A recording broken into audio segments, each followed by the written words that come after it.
So welcome everybody to Being in the Way with Alan Watts. This is the Alan Watts podcast with Mark Watts. So far in this podcast, we've listened to workshops that were recorded at Esalen Institute on the Big Sur Coast, starting with some recordings on Taoism that I made in the late 60s and early 70s.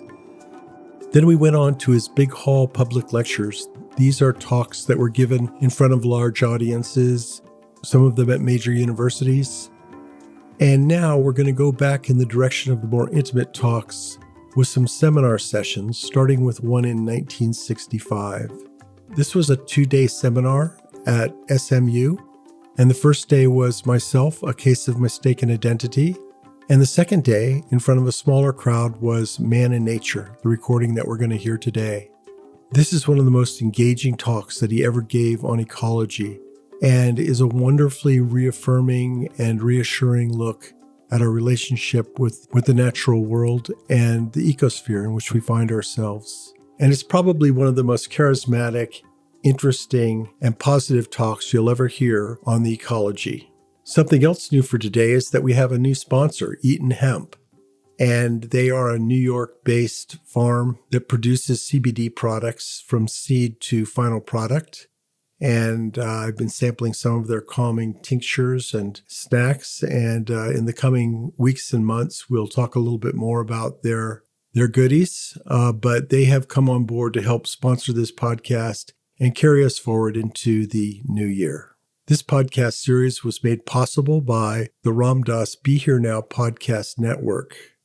Our theme music is by Zakir Hussain, courtesy of Moment Records. And today's talk comes from the Tao of Philosophy album, which is part of the Electronic University album collection known as the Essential Alan Watts.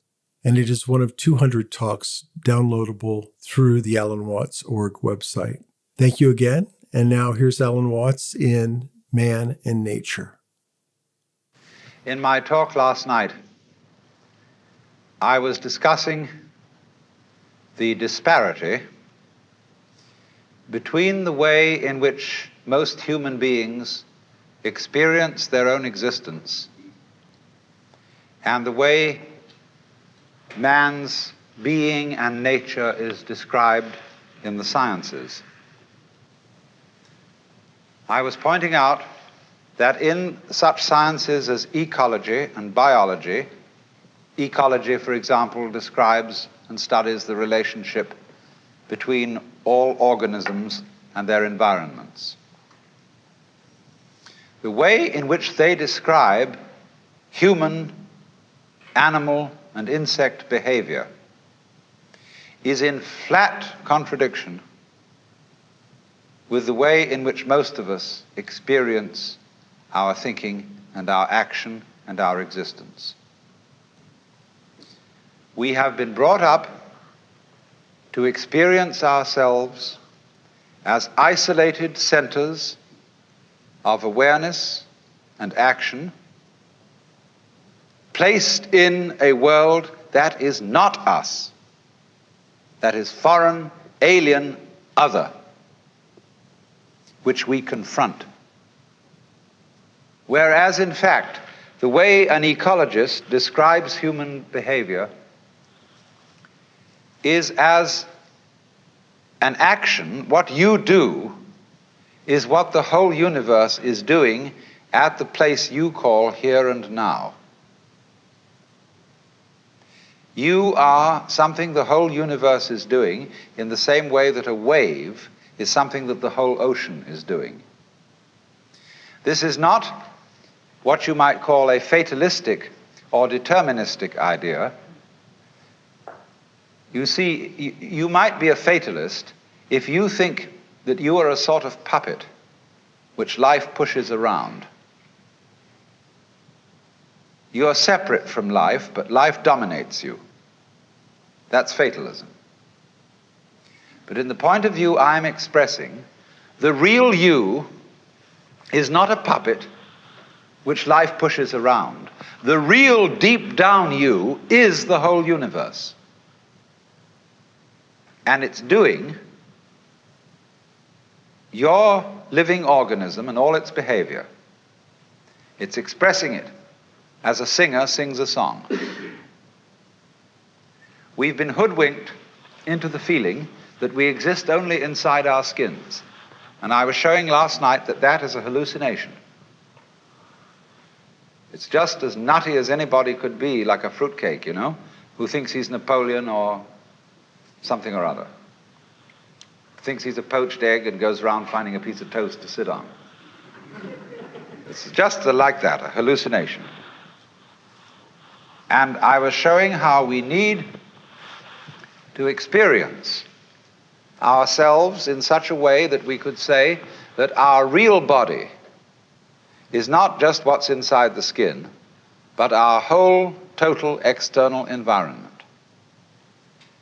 Because if we don't experience ourselves that way, we mistreat our environment.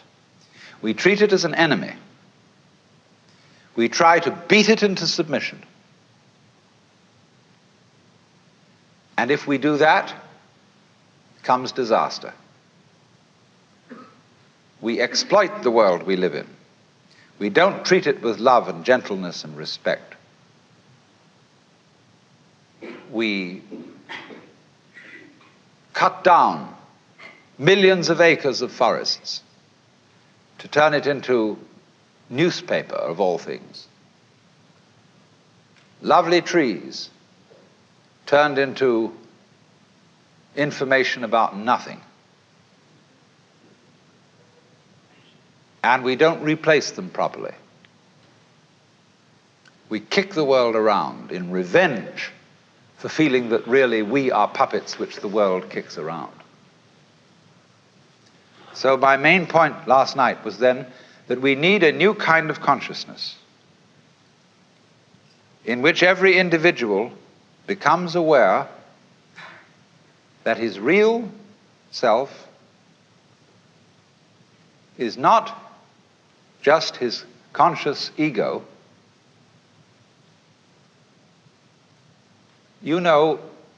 Let's take a headlight of a car. The headlight shines on the road in front. The headlight does not shine on the wire which connects it with its own battery. So in a way, the headlight is unaware of how it shines. And in the same way, we are unaware of the sources of our consciousness. We don't know how we know.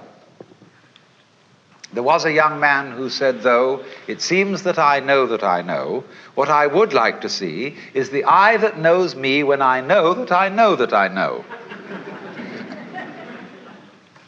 And so we are ignorant of, we ignore, it doesn't come within the scope of our attention how it is that we manage to be conscious, how it is that we manage to grow our hair, to shape our bones, to beat our heart, and to secrete all the necessary fluids that we need from our glands. We do it, but we don't know how we do it.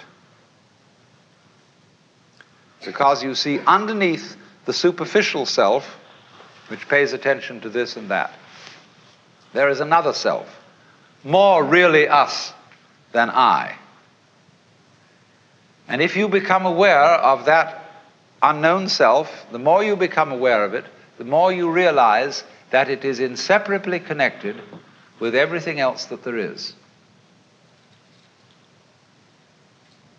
That you are a function of this total galaxy, bounded by the Milky Way, and that furthermore, this galaxy is a function of all other galaxies. And that vast thing that you see far off with telescopes, and you look and look and look, one day you're going to wake up and say, why, that's me. And in knowing that, you see that you never die. That you are the eternal thing that comes and goes, that appears now as John Jones, now as Mary Smith, now as Betty Brown, and so it goes forever and ever and ever. Now then, why I made this point as an introduction to what I want to say tonight is the problem of the relationship of man and nature. Do you know, in the history of philosophy, there are really 3 theories of nature. Incidentally, what do you mean when you use the word nature? What is nature study? natural history, the Museum of Natural History, what do you expect to find there? Well, for many people, nature means the birds, the bees, and the flowers. It means everything that is not artificial.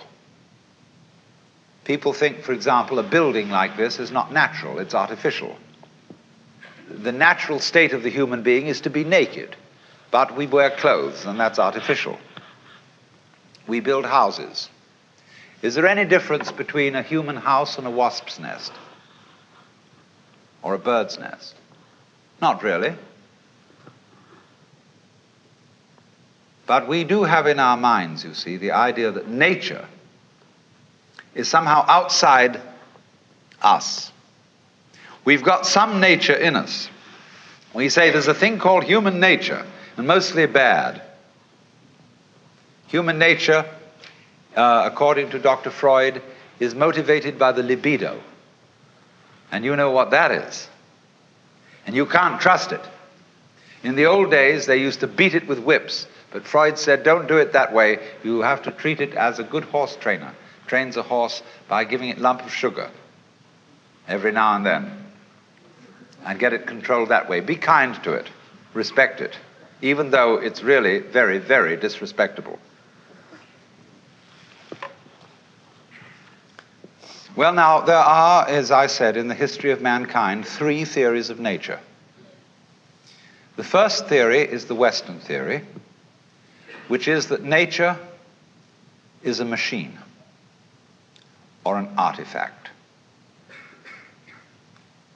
We inherit this from the Hebrews, who believed that nature was made by God in somewhat the same way as a potter makes a pot out of clay, or a carpenter makes a table out of wood. It is not insignificant that Jesus is the son of the carpenter.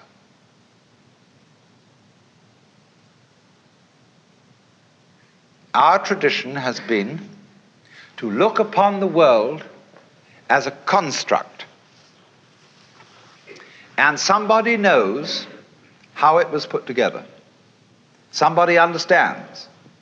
And that is the constructor, the architect, the Lord God. But it so happened that in the 18th century, Western thought began to change.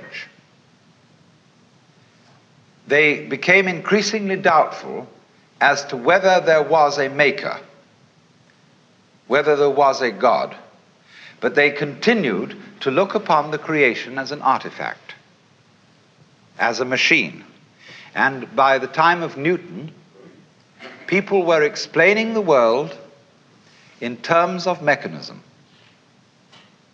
And we are still under the influence of that idea, because after all, in things like Life magazine and so on, when they give you an article on human physiology, they usually make drawings which show the human being as a kind of mechanism, as a sort of factory.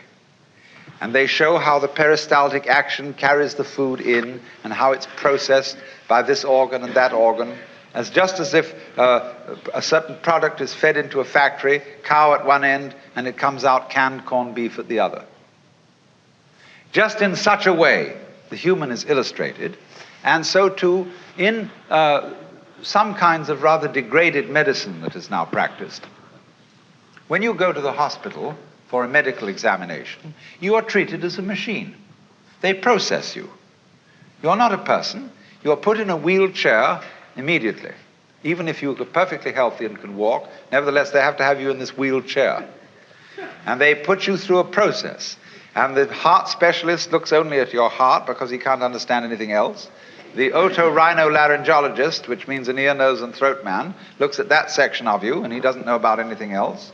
And maybe a psychiatrist takes a look at you, and goodness knows what happens there, and so on and so on. Everybody looks at you from their specialized point of view as if they were a bunch of mechanics examining your automobile. Because, as I said last night, we just asked for this, because most of us consider ourselves as chauffeurs. Inside our bodies which we own in the same way as you own a car. And when it goes wrong, you take it to the mechanic to fix it.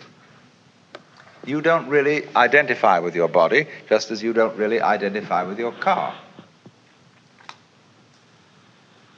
So here is this whole theory of nature, which has grown up in the West as an artifact, something made. Now let me take a second theory of nature. This is an Indian theory, East Indian. Nature not as an artifact, but as drama.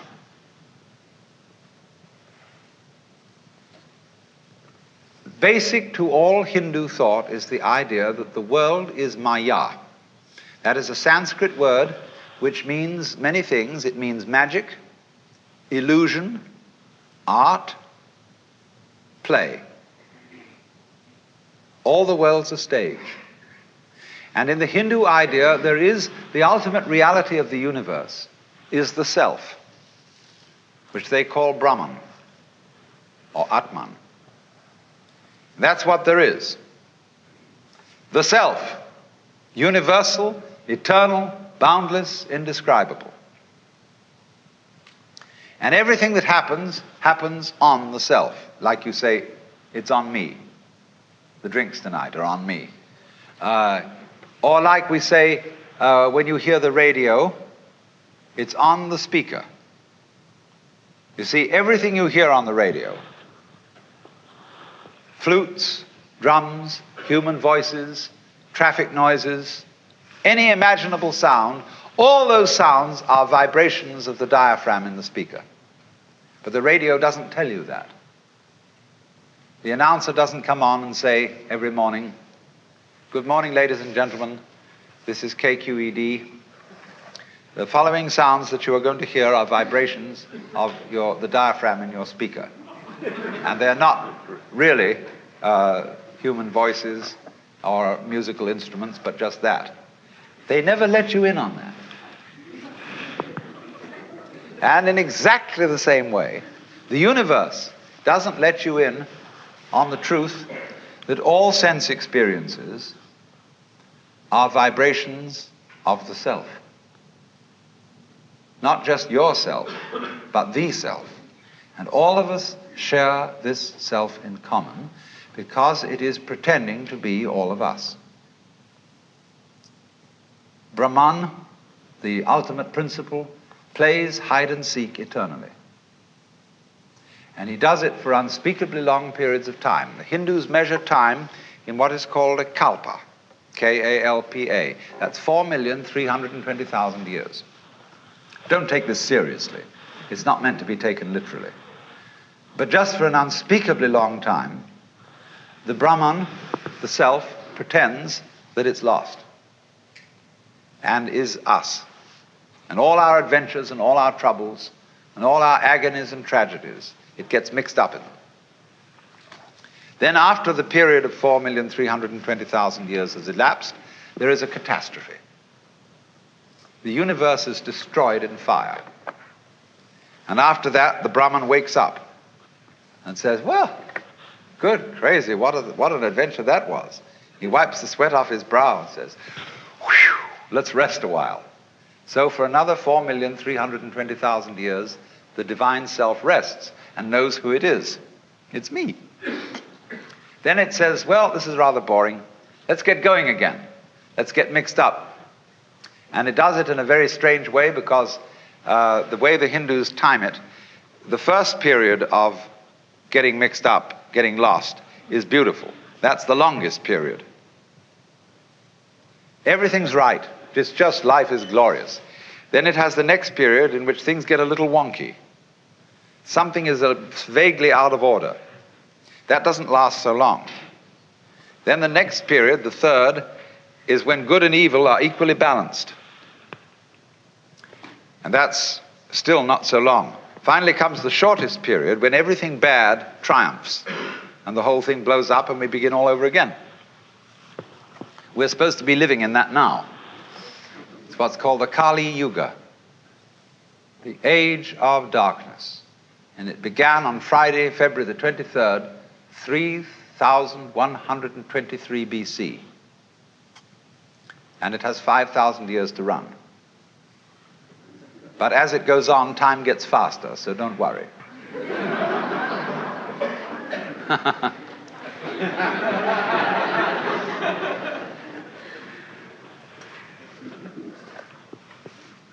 So you see, that's a theory of nature as a drama.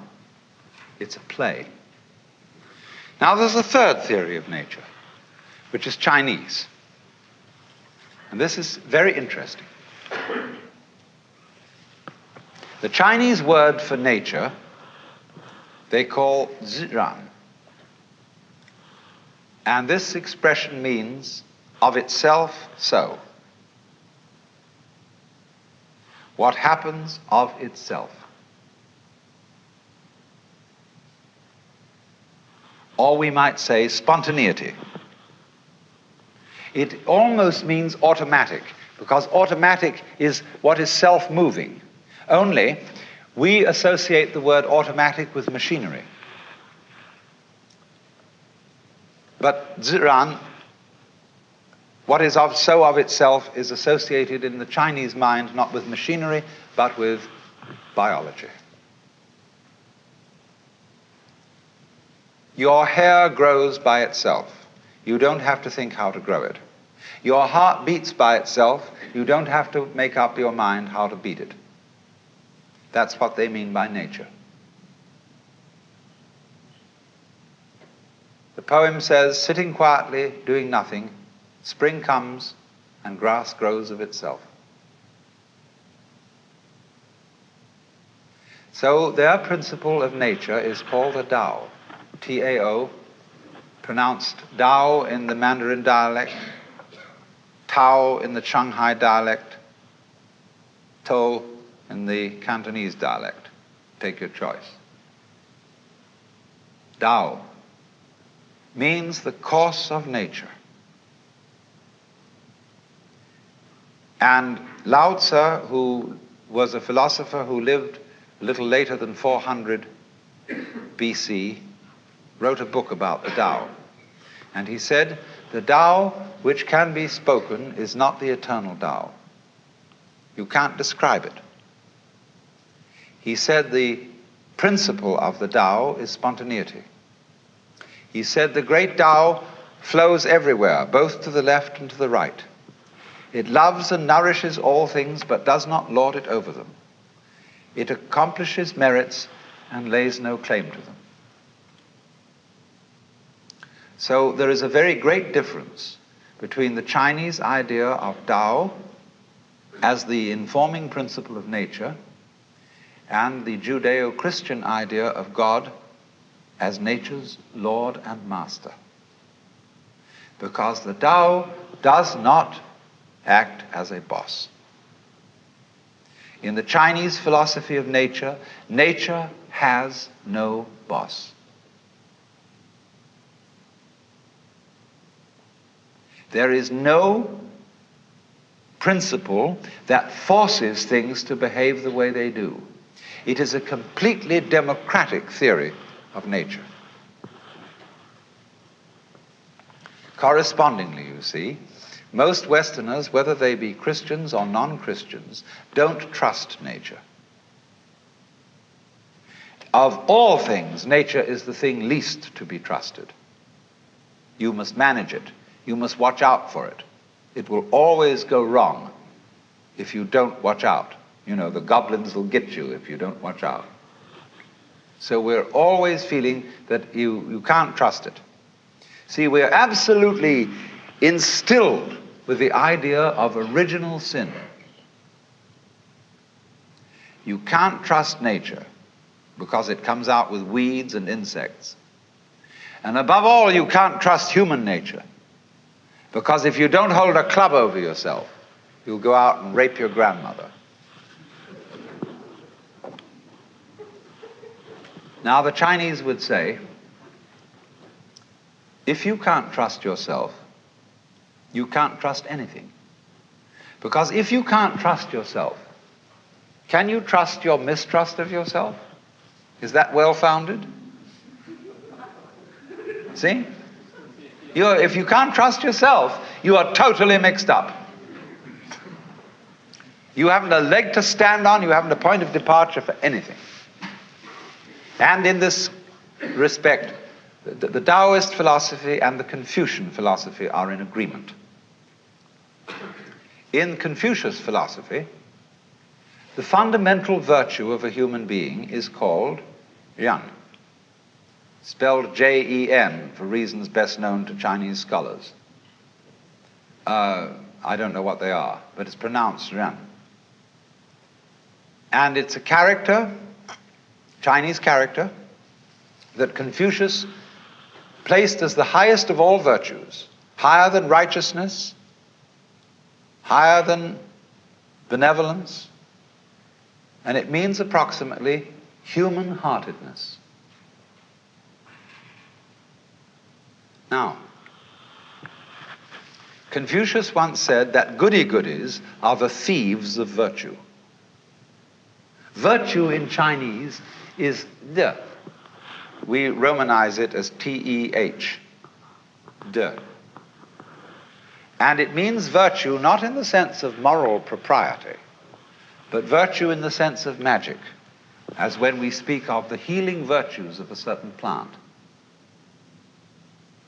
A man of true virtue is therefore a human-hearted man. And the meaning of this is that one should, above all, trust human nature in the full recognition that it's both good and bad, that it's both loving and selfish. Now, let me give an illustration of the wisdom of this. When people fight wars, I trust them if the reason for which they fight a war is to expropriate somebody else's possessions and women. Because they will fight a merciful war. They will not destroy the possessions and the women that they want to capture. They want to enjoy them. And that's a war based on simple, ordinary, everyday human greed. The most awful wars that are waged are the wars waged for moral principles. You are a lousy communist. You have a philosophy that is destructive to religion and to everything that we love and value and reverence, and therefore we will exterminate you to the last man unless you surrender unconditionally. Such wars are ruthless beyond belief.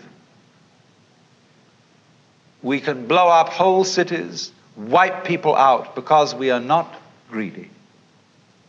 We are righteous. That is why the goody-goodies are the thieves of virtue. If you are going to do something evil, do it for a plain, honest, selfish motive. Don't do it in the name of God. Because if you do, it turns you into a monster who is no longer human. A sadist, a pure destroyer. So an inflexibly righteous person is not human. And that is why, in Chinese ideas of justice, a good judge is not somebody who abides by the book. Their idea of justice is, for God's sake, keep the case out of court. Let us have a consultation behind the scenes, and let's arrange a compromise. Because we know our opponent is a rascal. I know I am a rascal. And therefore there can be a mutual arrangement between thieves. So we summon her and we talk about it, and we call the judge in an unofficial capacity. And the judge hums and haws, and if he's a good judge, he has a sense of what is called li. I'm going to talk to you about another meaning of a word pronounced li later on, but it's quite a different word. Li is justice, but you can't write it down. There is another word for justice or law in Chinese, zi. And this word represents, in its Chinese character form, a cauldron for cooking sacrifices and a knife. In the high and far-off times of Chinese history, there was an emperor who, when the people brought their sacrifices of meat and so on to be put in the cauldrons, he also scratched with a knife on the side of the cauldrons the laws of the state, so that all the people could read them and understand what they were. But the sages who advised this emperor said that was a very bad thing to do, because the moment people see the law written down, they develop a litigious spirit. That is to say, they think out ways of wangling around it. And that's what we do all the time, don't we? The moment Congress passes a law, tax law especially, all the lawyers get together and they fill it full of holes. They say, well, it didn't define this and it didn't say that. And some of those Confucians wanted to put the language in order and to make all the words mean just so. But the Taoists laughed at them and said, if you define the words, with what words are you going to define the words that define the words? So they said, therefore, the emperor should not have written the laws down, because a sense of justice is not something you can put in words. It's what our lawyers call equity. And you talk to any lawyer, and he, in discussing various judges around town, he will say, well, Judge so-and-so is pretty much a stickler for the letter of the law. But on the other hand, Judge so-and-so has a sense of equity. He knows when the law, the letter of the law, just doesn't apply to this particular case. And he just has an innate sense of fair play. That's the man to be trusted as a judge. So this is what the Chinese mean by a judge who has the sense of li, of real justice. It can't be written down, it can't be explained, because every case is individual. But what such a man has fundamentally in his heart, he trusts the good and bad of human nature. Human beings are complex. We don't know ourselves at all, really. Consider your nervous system. Neurologists haven't even begun to figure it out. And yet all your conscious decisions are based on this thing that you don't understand. You're unbelievably more wise in your nature than you ever will be in your conscious thoughts. Because behind your conscious thoughts lies your nervous system. And if you say, well, my nervous system is unreliable, it is just a bunch of strange, weird biological chances that have got mixed up somehow, then this very opinion that you're expressing, you see, is a function of that nervous system. So you're saying that you are a total hoax. You can't trust yourself at all. So that is a set of game rules that don't lead anywhere. It's totally self-frustrating. So you see, what the Chinese have developed here is a theory of nature. I said there are three theories. The Western mechanical theory, nature as an artifact, the Hindu dramatic theory, and the Chinese organic theory. Nature, human nature included, is an organism. And an organism is a system of orderly anarchy. There is no boss in it, but it gets along by being left alone and being allowed to do its stuff. That's what the Chinese Taoist philosophy calls Wu Wei, which means not doing nothing, but not interfering with the course of events, not acting against the grain. Now, this is the time to introduce the second word, li, in Chinese. The first li meant justice. The second li is a character which had the original meaning of the markings in jade, the grain in wood, and the fiber in muscle. And it's usually translated reason or the principle of things. These are not very good translations. The best translation of Li is organic pattern. Now look here. When you look at the clouds, they aren't symmetrical. They don't form fours. They don't come along in cubes. But you know at once that they're not a mess. A dirty old ashtray full of junk may be a mess, but clouds don't look like that. When you look at the patterns of foam on water, they never make an artistic mistake. And they're not mess. They are wiggly, but in a way orderly, and it's difficult for us to describe that kind of order. Now take a look at yourselves. You're all wiggly. We think, we are pretty ordinary because there are a lot of us that look approximately the same. So when we see a human being, we think, well, that's pretty much in order and kind of regular and it's okay. But we don't realize how wiggly we are. We're just like clouds, rocks, and stars. Look at the way the stars are arranged. Do you criticize the way the stars are arranged? Would you like them to form fours? Would you like them to be sort of set out like needlepoint on the canvas of the skies? There was somebody in the 18th century, in the days when they built formal gardens of clipped hedges and made all the tulips stand together like soldiers, who criticized the stars for being irregularly arranged. But today, we don't feel that way. We love the way the stars are scattered. And they never make a mistake in their arrangement. What about mountain ranges? Do you criticize the valleys for being low and praise the peaks for being high?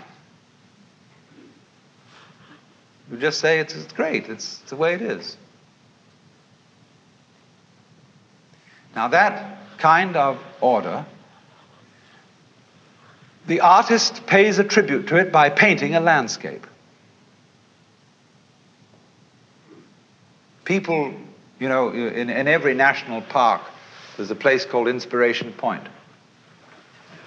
And people go there and they say, oh, it's just like a picture. And nobody knew this 400 years ago. It took the artists to paint landscape, and then people realized how beautiful it is. Nowadays, artists are painting pictures of damp, stained walls and floors where people have dropped a lot of paint. And one day people will walk into a room where there's a lot of paint been scattered on the floor and a general thing, and they'll say, my goodness, it's just like a Jackson Pollock. Oh, ain't it just like a picture? See? It always takes the artist to show us the vision. But of course, in the meantime, it is difficult. You go to an exhibition of contemporary non-objective painting, and a kind of square fellow walks in there and he says, that's not what I call a picture. Because it's against his prejudices. But I say to people now, excuse me, wait a minute. Take a look at that again. I'm going to tell you something. That painting is a colored photograph of guess what? And he looks at it in astonishment and entirely new eyes. What could that be a photograph of? And he begins to see it might be a photograph through a microscope of globules, of germs floating in liquid. It might be anything, but there it is. It suddenly comes at him. Goodness knows whether that was what the artist intended, but that's a method of giving people a shock, of seeing things in a new way.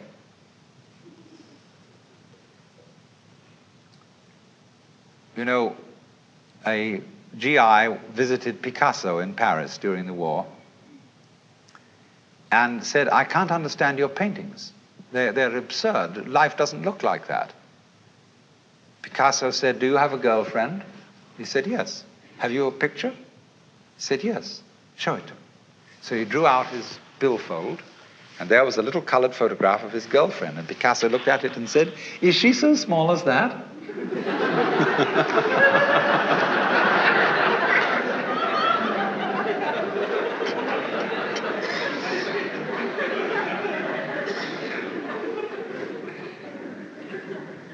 Now then, the idea of Li, the idea of natural order, is like this patterns on foam, patterns in jade, the shapes of the clouds, the shapes of trees and mountains. They are orderly, but we cannot put our finger on the order. We know it's orderly, but we don't know why. And we know it's completely different from a mess. From a mess. The order of nature is in that way then indefinable. When St. Augustine was asked what is time, he said, I know what it is, but when you ask me, I don't. And so in the same way, the Chinese would say, we know what the order of nature is, but if you ask us, we don't.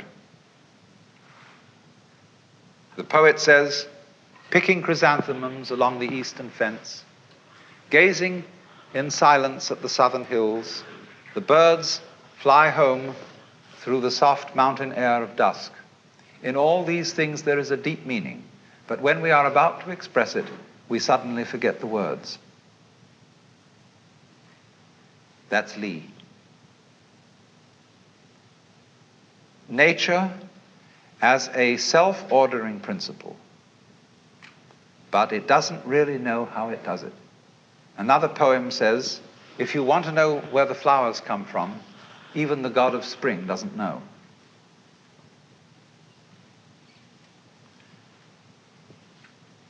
This is a very remarkable attitude to nature.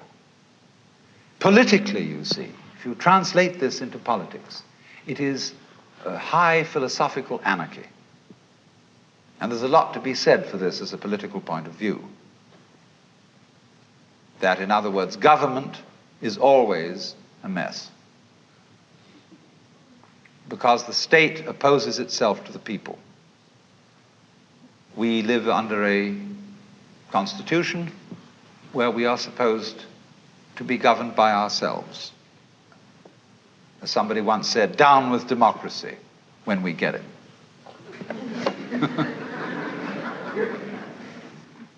Because the government always creates itself as a business in competition with all the other businesses. And it wins, because it's the biggest one of the bunch. The Taoists said of the state that it should be as anonymous and as unobtrusive as possible. That is to say that the emperor, instead of going around in processions and being heralded and flags waved, should be as unobtrusive as the head of the sanitation department. You know, he's a man, just a guy who goes around in a plain ordinary suit and really attends to his job. And the head of the sanitation of the city of Dallas goes around. You don't have a police escort and sirens blowing and flags waving. He simply does his job. And the feeling of Lao Tzu is that the president or the emperor should have the same kind of attitude. That he should simply help the people and retire and not claim any merits for it. Always withdraw himself, always be behind the scenes, not striving for power, but simply to help things along. Govern a great state, he said, as you would cook a small fish. Now, you know, when you've got a small fish in the frying pan, don't keep tossing it around and fidgeting with the spatula. Otherwise, it'll fall apart. Do it gently. Softly, softly, catchy monkey. So then, Here is a conception of nature as something you must trust. Outside nature, the birds, the bees, the flowers, the mountains, the clouds, and inside nature, human nature. Now, nature isn't trustworthy completely. It'll sometimes let you down with a wallop. But that's the risk you take. That's the risk of life. What's the alternative?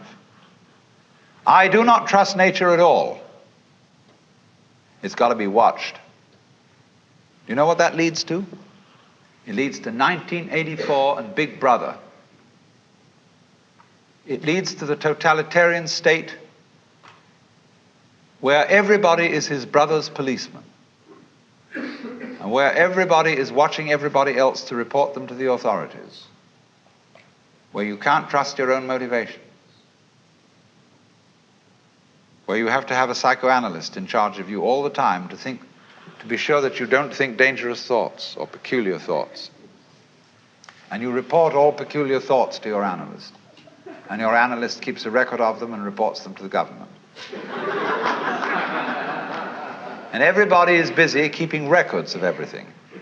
It's much more important to record what happens than what happens. This is already eating us up. It's much more important that you have your books right than that you conduct your business in a good way. In universities, it's much more important that the registrar's records be in order than that the library be well stocked. After all, do you know your grades are all locked up in safes, and they're protected from thievery and pilfering, and they're the most valuable property that the university has. The library can go hang. Then furthermore, the main function of a university is, what any sensible person would imagine, to teach students and to do research. So the faculty should be the most important thing in the university. On the contrary, the administration is the most important thing. The people who keep the records, who make the game rules up. And so the faculty are always being obstructed by the administration and being forced to attend irrelevant meetings and to do everything but scholarship. Do you know what scholarship means? What a school means? The original meaning of a schola? Leisure. We talked of a scholar and a gentleman because a gentleman was a person who had a private income, and he could afford to be a scholar. He didn't have to earn a living, therefore he could study the classics and poetry and things like that. Today, nothing is more busy than a school. They make you work, because you got through on schedule. They have expedited courses, and you go to school so as to get a union card with PhD or something so that you can earn a living. So that's a whole contradiction of scholarship. Scholarship is to study everything that's unimportant, not necessary for survival. All the charming irrelevances of life. But you see, the thing is this: if you don't have a room in your life for the playful, life's not worth living. All work and no play makes Jack a dull boy. But if the only reason for which Jack plays is that he can work better afterwards, he's not really playing. He's playing because it's good for him. He's not playing at all. You have to be able to be a true scholar. You have to cultivate an attitude to life where you're not trying to get anything out of it. You pick up a pebble on the beach, look at it. It's beautiful. Don't try and get a sermon out of it. Sermons in stones and God in everything be damned. Just enjoy it. Don't feel that you've got to salve your conscience by saying that this is for the advancement of your aesthetic understanding. Enjoy the pebble. If you do that, you become healthy. You become able to be a loving, helpful human being. But if you can't do that, if you can only do things because they are somehow you're going to get something out of it, you're a vulture. So, we have to learn. We don't have to, you don't have to do anything. You don't have to go on living. But it's a great idea, it's a great thing if you can learn what the Chinese call purposelessness. They think nature is purposeless. When we say something's purposeless, that's put down. There's no future in it. It's a washout. But when they hear the word purposeless, they think that's just great. It's like the waves washing against the shore, going on and on and on forever with no meaning. A great Zen master said as his death poem, just before he died, "From the bathtub to the bathtub, I have uttered stuff and nonsense." The bathtub in which the baby is washed at birth, the bathtub in which the corpse is washed before burial, all this time I have said many nonsenses.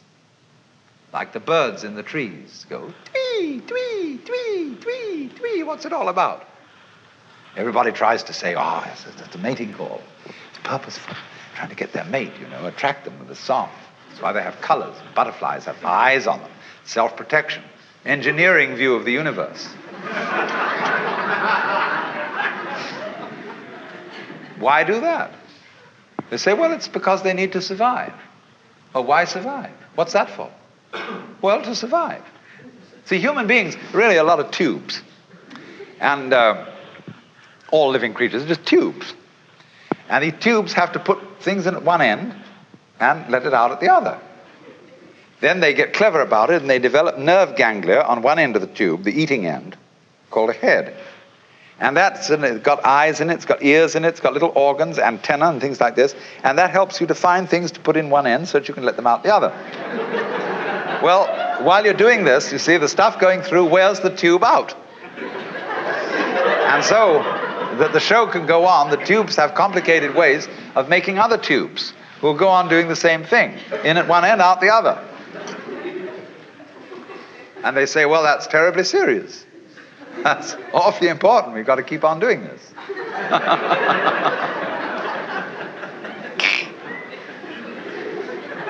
But when Chinese say nature is purposeless, this is a compliment. It's like the idea of the Japanese have a word, yugen. And they describe yugen as watching wild geese fly and be hidden in the clouds. As watching a ship vanish behind a distant island. As wandering on and on in a great forest with no thought of return. Haven't you done this? Haven't you gone on a walk with no particular purpose in mind? Carry a stick with you and you occasionally hit at old stumps and wander along and sometimes twiddle your thumbs. It's at that moment that you are a perfectly rational human being. You've learned purposelessness. All music is purposeless. Is music getting somewhere? If it were, if the aim of music of a symphony were to get to the final bar, the best conductor would be the one who got there fastest. See, dancing, when you dance, do you aim to arrive at a particular place on the floor? Is that the idea of dancing? No? The aim of dancing is to dance. Is the present. Well, it's exactly the same with our life. We think life has a purpose. I remember the preachers used to say, when I was a small boy, I'd always hear it, we must follow God's purpose. His purpose for you and his purpose for me. When I asked these cats what the purpose was, they never knew. They didn't know what it was. They had a hymn. God is working his purpose out as year succeeds to year. God is working his purpose out and the time is drawing near.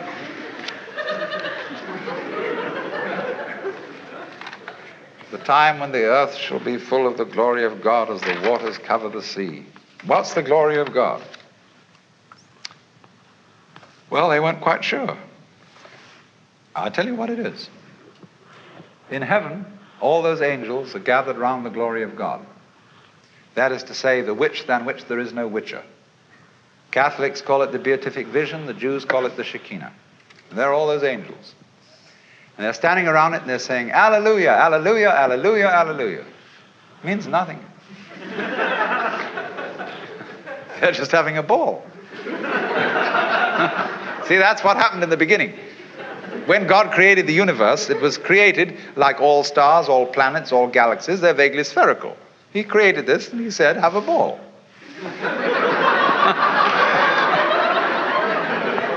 But before he said that, he said, you must draw the line somewhere. That was the real thing he said first. Before let there be light, that came later. First thing was, you must draw the line somewhere. Otherwise, nothing will happen. You know, you've got to have the good guys, the bad guys, you've got to have this, you've got to have that, to black and white, light and darkness. Must draw the line somewhere. Now, here's the choice then. Are you going to trust it or not? If you do trust it, you may get let down. And this it is yourself, your own nature, and all nature around you. There are going to be mistakes. But if you don't trust it at all, you're going to strangle yourself.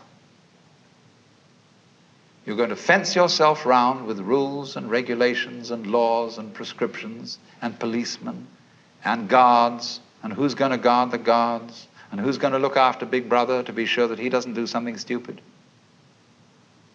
No go. To live, I must have faith. I must trust myself to the totally unknown. I must trust myself to a nature which doesn't have a boss, because a boss is a system of mistrust.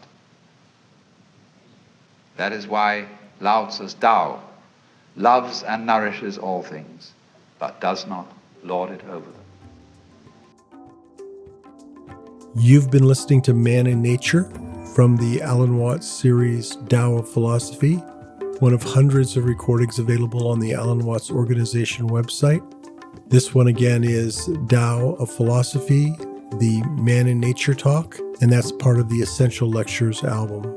Today's podcast was brought to you by Eaton Hemp and the Ram Dass Be Here Now podcast network. Thanks for tuning in.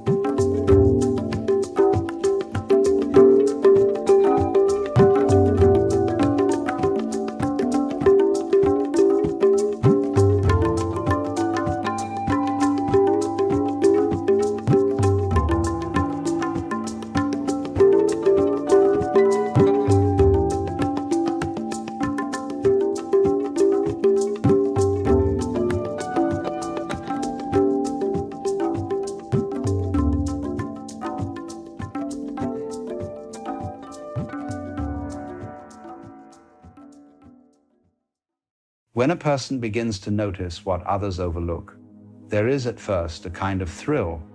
It feels like lifting a veil, like peering behind the stage into the machinery of the play. Suddenly, what seems solid and unquestionable is revealed to be shifting, relative, even dreamlike. Yet along with this exhilaration comes a quieter, heavier sensation, the realization that most people do not see and perhaps do not wish to. What you thought would be a shared discovery is instead a private burden. You may try to explain, to put into words, the insight that has dawned on you, but the language falls flat, and those you speak to blink as though you are speaking in riddles. It is as if you are pointing at the moon and they only see your finger. The danger of seeing what others do not is not so much that you are wrong, but that you are alone. Human beings are social creatures, and belonging is as essential as food or air. When the crowd looks one way and you are gazing in another, there is a current of unease. To be the only one who notices the emperor's new clothes is not merely a story about honesty, but about the peril of being out of step with the group. We draw safety from consensus, from the feeling that if everyone agrees, then it must be so. But the moment you glimpse something that contradicts the agreement, you find yourself at odds with the very fabric that holds people together. There is also the danger of arrogance. To see what others do not can feed the subtle belief that you are superior, that your vision grants you a special status. But this quickly becomes its own trap. For the moment you define yourself as the enlightened one, You have merely built a new wall between you and the rest. What began as a discovery dissolves into pride, and pride always isolates. The vision itself may have been clear, but the self that grasps it turns cloudy. In trying to hold on, you lose the very freedom you had glimpsed. Think of a child who suddenly understands a joke before anyone else in the room. They laugh aloud, expecting others to join, but the silence that greets them feels cold. The joy of recognition becomes embarrassment. In that instant, they learn that timing matters, that understanding out of sync with others can sting. Adults feel the same sting, though it wears the clothing of philosophy, religion, or insight. To wake up while others are still dreaming is not always a triumph. It can be profoundly lonely. And yet, what is it that we see when we see differently?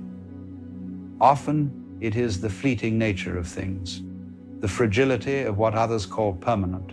We notice that money, power, reputation, all the idols of society are as insubstantial as smoke. We notice that the roles people cling to with such intensity are costumes that will be dropped sooner or later. We notice that beneath the noise of ambition and fear, there is a silence, an openness that does not strive at all. To see this is to see through the game. And once you see through it, you cannot play it with the same seriousness again. But the others continue, earnest and intent, and your laughter sounds to them like madness. This is why so many teachers, poets, and mystics have spoken of exile. Not always a literal banishment, but a subtle one, the sense of not fitting, of being slightly out of tune with the orchestra around you. The music plays, but you hear a dissonance others ignore. And when you point it out, the players insist that everything is fine. You begin to wonder if you are the one out of tune, if the clarity that once felt liberating is instead a form of delusion. The mind wavers between certainty and doubt, and both carry their own weight. But consider that every vision, every new perception in history has always begun with someone who saw differently. The danger of seeing what others do not is real, but it is also the seed of transformation. Still, in the beginning, it feels like standing at the edge of a vast forest while the village insists the world ends at the meadow. You want to describe the trees, the shadows, the depth of the woods, but to them it sounds like fantasy. And so you stand with one foot in the known and one foot in the unknown, belonging fully to neither. This is the tension. To carry in your heart a glimpse of something wider, something truer, while moving among people who are content with their smaller maps. The danger is not only that they will misunderstand you, but that you will begin to misunderstand yourself, to doubt the vision, or to inflate it, or to guard it so fiercely that it becomes brittle. You may try to smother it, to return to ordinary sleep. But the dream of the world never fits again once you have seen beyond it. You may try to proclaim it loudly, but the louder you shout, the less others hear. And so you walk with it quietly, unsure whether it is a blessing or a curse. There is also fear, the kind of fear that whispers, if I let go of what the crowd believes, where will I belong? For belief is not merely a private act. It is the glue of societies, families, friendships. To question it is to risk unraveling bonds that feel necessary for survival. And so, many who see hesitate to admit it, even to themselves. They carry the vision like a secret flame, shielding it from the wind of public opinion, never certain if they're protecting it or themselves. The danger is isolation, the danger is misunderstanding, the danger is pride, but beneath all of these, the deepest danger is that you will forget how to laugh. To take your vision so gravely that you become rigid, cut off not only from others, but from the very life that showed you this glimpse in the first place. This is why many who awaken fall into despair before they find peace. It is the dark night of seeing what others do not. It is not enough to notice the illusion. The greater challenge is to live with that noticing, to carry it gracefully among those who are still entranced. To be in the world but not of it, as some traditions put it, is not a slogan but a daily balancing act. And until that balance is found, the gift of sight can feel like a curse. For to walk in two worlds at once is never comfortable. And yet, what seems at first to be a curse reveals itself, with time, to be the very doorway into freedom. The loneliness of seeing differently is only sharp when you imagine that you must convince others that your vision has to be validated by the crowd to be real. The moment you let go of that demand, the burden softens. For truth is not dependent upon recognition, and awareness does not become less itself because it is unnoticed. The sky does not stop being the sky when clouds cover it, and the ocean does not cease to be the ocean when no ship sails its surface. In the same way, what you have seen remains what it is, whether or not another agrees. The resolution, then, is not to return to sleep, nor to shout at the dreamers, but to walk lightly, to live what you have seen without needing applause. When you understand that the world is play, that life is a dance, you can smile at the earnestness of those still caught in the game without condemning them. You see that their seriousness, their striving and fear are also part of the whole, just as your laughter and insight are. The one who sees is not apart from those who do not see, but an expression of the same reality, taking on a different mask. This changes the flavor of your vision. What was once heavy becomes light. The awareness that isolated you begins to connect you more deeply. For now you recognize that those who do not see are not wrong. They are simply playing another part in the cosmic performance.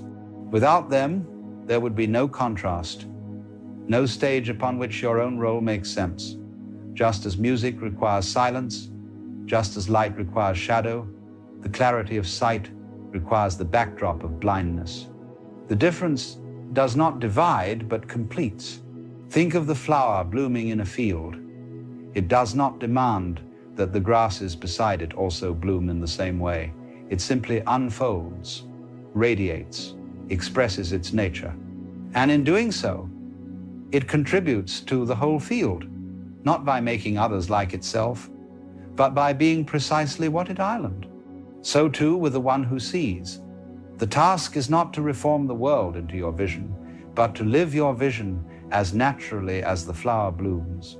In that authenticity, you become nourishment for others, whether they realize it or not. And sometimes, without effort, others notice. A word you speak casually, a silence you embody, a lightness in your presence, these become sparks that awaken curiosity. But even if they do not, nothing is lost. The play continues, the dance unfolds, and your part is no less vital because it is unrecognized. The true gift of seeing differently is not superiority, but freedom. You are no longer bound by the unquestioned rules of the game. You may play them if you wish, for the joy of it, but you are not deceived into thinking the outcome is final. You may step back when the game grows tedious, laugh when others are grim, and rest when others are restless. This freedom is subtle, but it changes everything. For when you are no longer driven by the compulsion to prove, you discover a gentleness that can embrace all. Even the danger that once haunted you of being alone, of being misunderstood, becomes part of the comedy.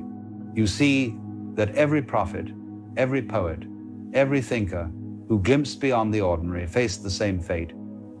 And yet their words carried through time, not because they fought the blindness of their contemporaries, but because they simply sang their song. And so the invitation is not to fight, but to sing. To let your vision express itself in whatever way it wishes, whether in speech, in silence, in action, or in stillness. In this way, the danger dissolves into play. The one who sees and the one who does not are both the universe in disguise. There is no real separation, no real opposition. What looked like alienation is in fact another face of intimacy. For to be the only one awake in a room of sleepers is still to share the same room, the same night, the same dream. The laughter you carry, though quiet, is still part of the whole sound.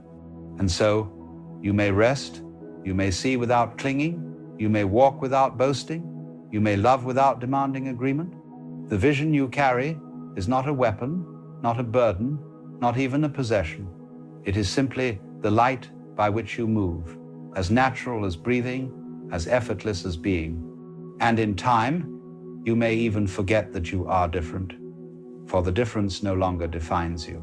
You are not the seer against the blind, but the whole itself, playing at many levels of awareness, all equally necessary, all equally divine. And perhaps the most subtle shift of all is this. What once seemed like your private vision begins to reveal itself as nothing personal at all. The sight that you carry is not your possession, not an achievement of the mind, but the universe opening its own eyes through you. In that moment, even the idea of seeing differently softens, for you recognize that all seeing belongs to the same awareness. The distinction between those who see and those who do not becomes less sharp, more playful, like the changing of roles in a play where each actor takes their turn under the spotlight. Consider the ocean again, with its endless waves. Some waves rise high, glistening in the sun, while others barely ripple upon the surface. To the eye, they seem distinct, greater or lesser, bold or quiet. But to the ocean, they are one movement, inseparable. The wave that sees its own crest does not look down upon the trough. It knows both of the same water. So it is with the one who glimpses beyond the usual illusion. Not superior, not apart, but simply aware that all are movements of the same depth. This awareness gives birth to compassion. For when you no longer feel compelled to drag others into your vision, you can love them as they are.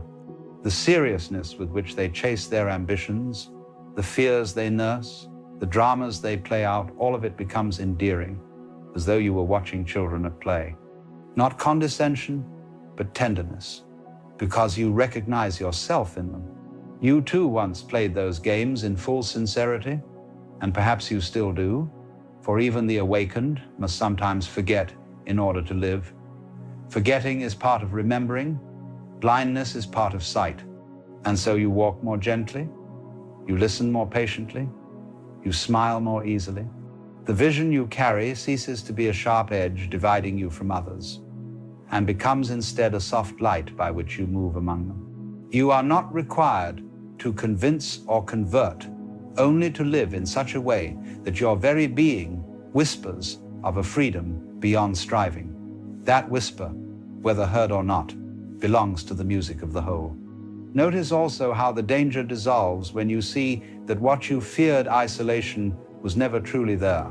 The feeling of being apart arose only when you believed that awareness belonged to you, that you were a solitary flame among darkness. But the flame was never yours. It is the fire of existence itself, and it burns in every heart, whether seen or unseen. You cannot be apart from it, any more than a drop of water can fall outside the sea. The very sense of separation was part of the illusion you were meant to see through. And what then remains? A deep ease, a kind of trust. You do not need to calculate how others will respond, or whether your insight will be accepted. You simply live, and in that living the truth finds its own expression. Sometimes it will flower visibly, sometimes it will lie hidden beneath the soil, but the life of it continues, regardless. You no longer demand outcomes, because you no longer confuse outcomes with reality. Reality is here already, shimmering in each moment, and you are not apart from it.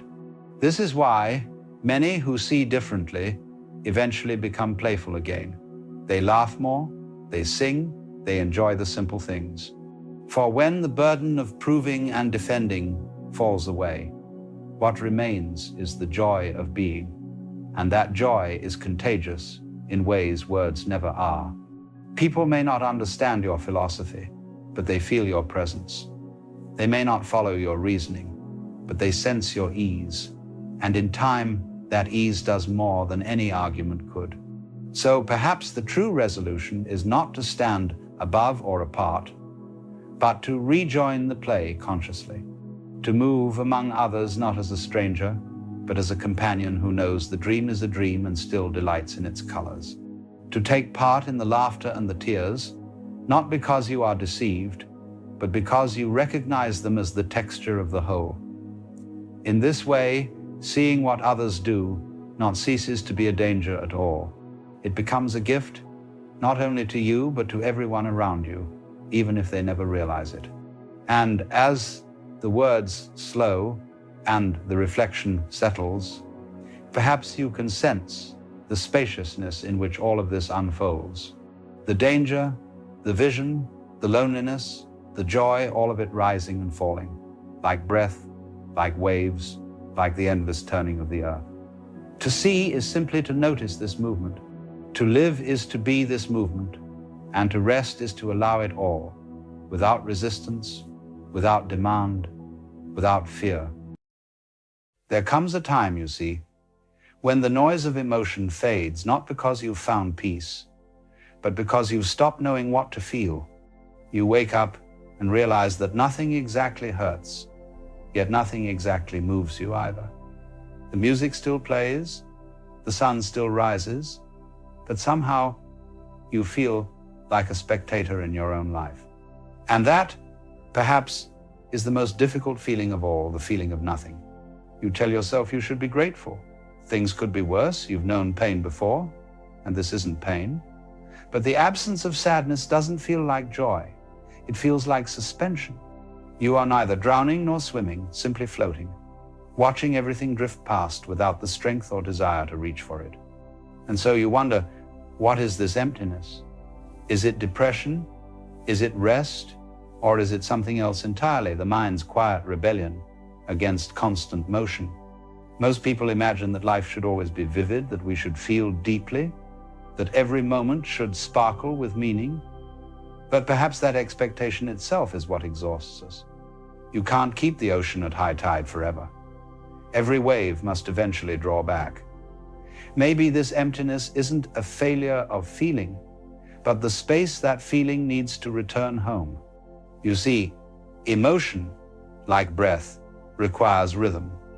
You inhale joy, you exhale sorrow, and in between, there's a pause, a still point where nothing moves. That pause is where you are now. It isn't punishment. It's simply part of the natural breathing of the soul. The difficulty is that we don't recognize it as such. We've been conditioned to believe that stillness means something's gone wrong. So when you find yourself empty, you panic. You look for reasons, you analyze, you reach for distractions, anything to avoid the quiet. But life, with infinite patience, sits beside you and whispers, "It's all right. You're not broken. You're just resting." What if the emptiness isn't absence, but cleansing? What if it's life-clearing space inside you, space that used to be filled with noise, with striving, with everyone else's expectations of who you should be? You begin to see that what you call emptiness might actually be truth revealing itself, unfiltered by drama or desire. For the first time, you are not rushing toward the next emotion to prove you're alive. You are simply being. And that's an uncomfortable realization, because being, without embellishment, feels raw. You can't hide behind excitement or sadness. You can't even hide behind hope. There's only awareness, open, bare, and silent. But there is a strange beauty to that silence. You start to notice things again, the way a breeze moves through curtains, the sound of distant laughter, the faint hum of your own heartbeat. Nothing dramatic, yet somehow it feels intimate. You're beginning to sense life not as a performance, but as presence.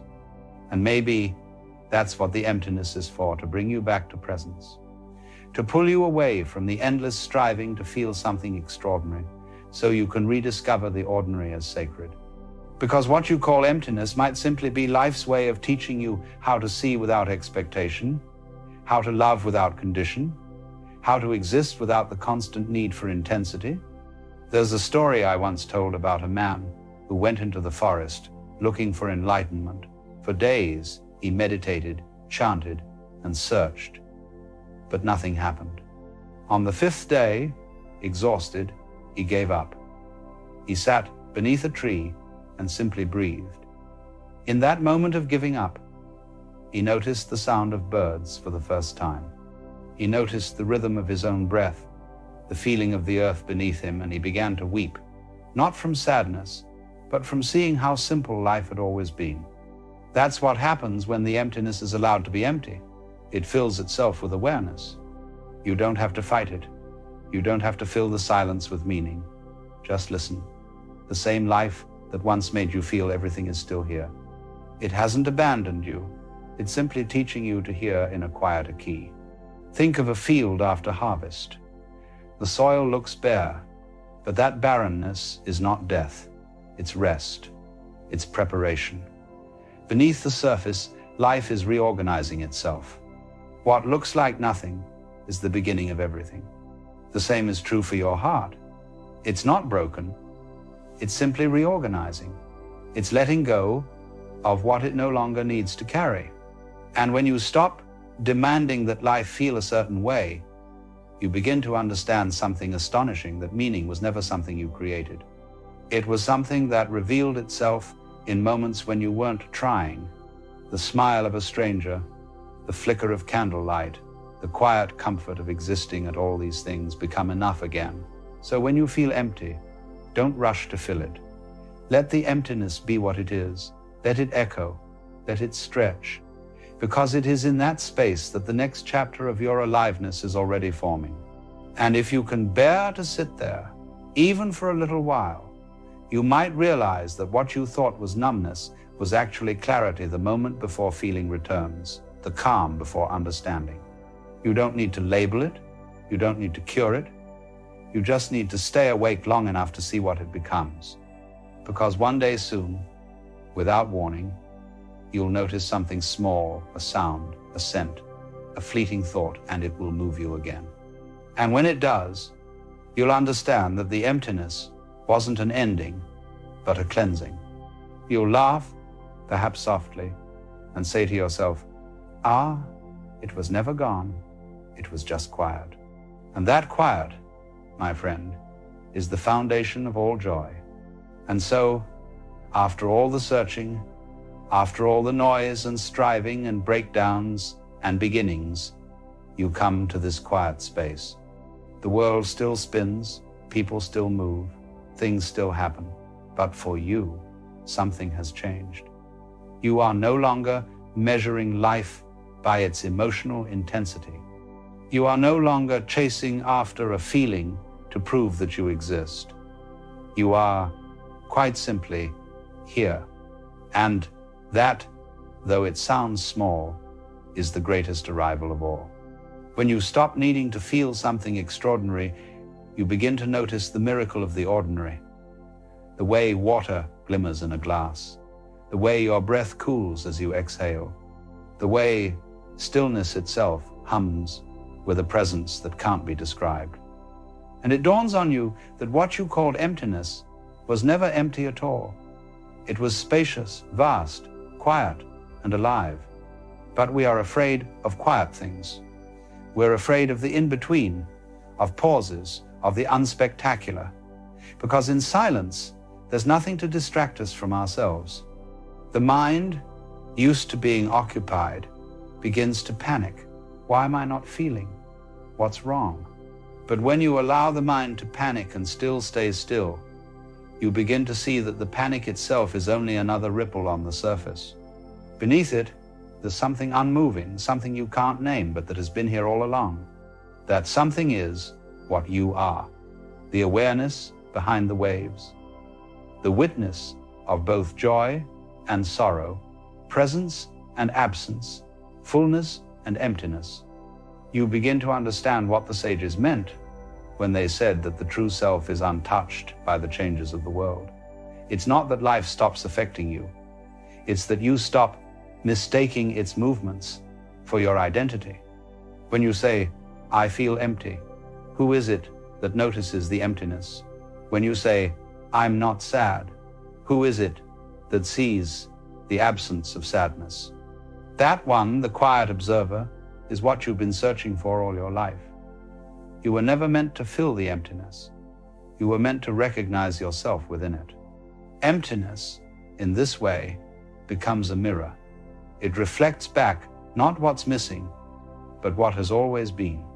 It shows you that the peace you thought you had to earn through struggle was already present in the very stillness you were avoiding.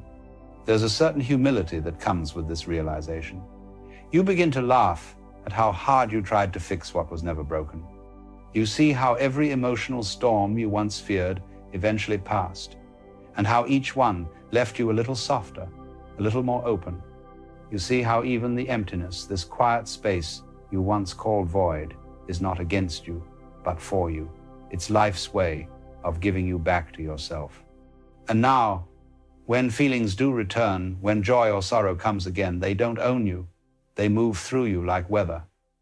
You let them come and you let them go. You no longer demand that life be constant sunlight. You're content to stand in the rain, because you see now that even rain has its own kind of music, its own way of washing things clean. And this is perhaps the strangest truth, that the deepest fullness often hides in what the world calls emptiness. You might notice, too, how different your relationships feel from this place. When you are no longer desperate to feel, you no longer demand that others give you something to complete you. You stop turning love into a transaction. You love people for their being, not for their usefulness to your emotional narrative. You see that they, too, are walking through their own quiet spaces, their own seasons of emptiness. And suddenly, compassion blooms. You no longer need to rescue anyone, nor do you need anyone to rescue you. You simply share presence, and that is love in its purest form. We've been taught that love must burn bright, that it must overwhelm and intoxicate. But the truest love is more like moonlight, steady, cool, and quietly illuminating everything it touches. When you sit beside someone in silence and still feel connected, that is love. When you can walk through emptiness without demanding it to end, that is love.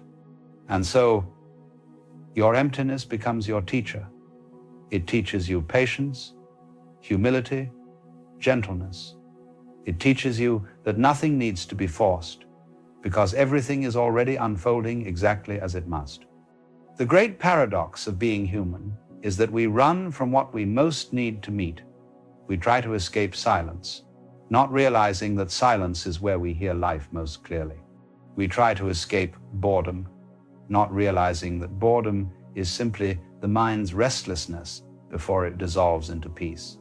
You begin to understand that life's invitations rarely come in fireworks. They come in whispers. They come in the pauses between thoughts, in the spaces between heartbeats, in the gentle moments when you stop insisting that things must be different. There's an immense freedom in no longer needing every day to feel significant. You start to see that ordinary moments, washing dishes, walking, breathing, contain the same essence as enlightenment. The same awareness that watches galaxies spin is the awareness that watches your hands move under warm water.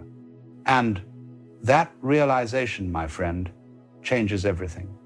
Because once you truly see it, you can never again believe that your life is meaningless. Meaning is not found in what you achieve or what you feel. It is found in the simple act of being aware. Now, perhaps you wonder, if life is so simple, why does it take so long for us to see it? Why do we have to go through heartbreak, exhaustion, emptiness, before we understand? Because simplicity cannot be taught, it must be rediscovered. The mind is addicted to complexity. It builds elaborate theories about who you are and what you must do. It fills the silence with commentary, with worry, with endless striving. But life, in its quiet wisdom, eventually shows you that none of that noise was ever necessary. So it lets you burn out. It lets you reach the end of your strength, the end of your ambitions, the end of your emotions, until, exhausted, you fall back into stillness. And in that fall, you finally see what was there all along: peace without reason, love without condition, being without need. That's the gentle trick of the universe. It hides itself in the very places you're most afraid to look, in silence, in loss, in emptiness, knowing that when you finally stop running, you will see that it was never gone. And when that realization sinks in, you don't just understand it intellectually, you feel it. You feel that everything is made of the same essence. The sound of the wind, the beating of your heart, the passing of time, all of it woven from the same thread. You realize that emptiness isn't the absence of life, it's the canvas upon which life paints. And from that moment on, you no longer need the highs and lows to feel alive. You can sit in the quiet and smile, because you know that even in stillness, you are surrounded by the miracle of being. There's a kind of maturity that comes with this seeing, not the seriousness of age, but the softness of understanding. You become less interested in proving anything, less in a hurry to arrive anywhere. You begin to treat your own emotions like weather, beautiful when they come, but never personal. You find yourself saying, "Ah, here is sorrow," or "Ah, here is joy," and watching both with equal tenderness. And this, I think, is the essence of freedom, to be so deeply at peace with change that nothing can truly disturb you anymore. It's not indifference. It's intimacy. You are no longer resisting life. You are touching it directly. Even your emptiness, when it comes again as it will, becomes a kind of friend. You recognize it, welcome it, let it sit beside you. You no longer ask it to leave, because you know it is only life rearranging itself once more. And slowly, the great mystery of all this begins to reveal itself, that what you are looking for has never been elsewhere. The wholeness you seek was never lost. You were simply looking through the eyes of longing rather than the eyes of being. In the end, the journey from sadness to emptiness and from emptiness to peace is not about changing your life, it's about waking up to what has always been true. That even in the moments when you feel nothing, life is still holding you. That even when you feel detached, you are still deeply connected. That even in your quietest hour, you are still the sound of the universe breathing. And maybe, when all is said and done, that is what Alan Watts was trying to tell us all along. That awakening is not about feeling more, it's about needing less. It's the realization that being empty is not the opposite of being full. It's the same thing, seen from the other side. The fullness you've been searching for was never out there. It was always in the quiet, waiting for you to stop searching long enough to hear it. So if you're not sad, just empty, take heart. You are not broken. You are being made spacious enough to hold everything. Because when emptiness and awareness meet, that's what we call awakening. You see, one of the strangest things about life is how desperately we chase what would have come to us if only we'd stopped running. We grow up taught that effort is everything, that the right people, the right opportunities, the right luxuries will appear only if we fight, compete, and push through.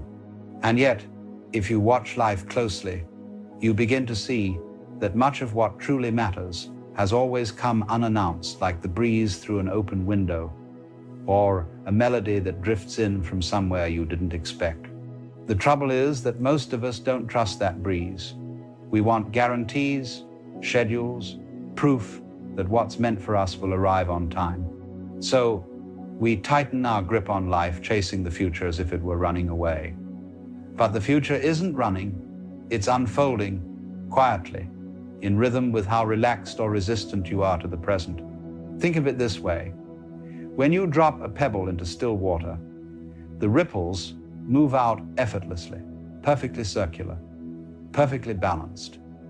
The water doesn't strain to create that beauty. It simply responds. And yet, If the surface of the water were disturbed, the ripples would break, collide, distort.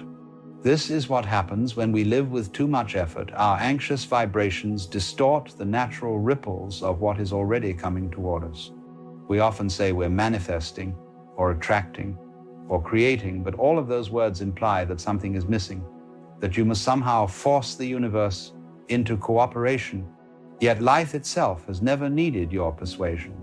It only needs your participation. Have you ever noticed that the moments when life seems to open most beautifully are the moments when you weren't trying?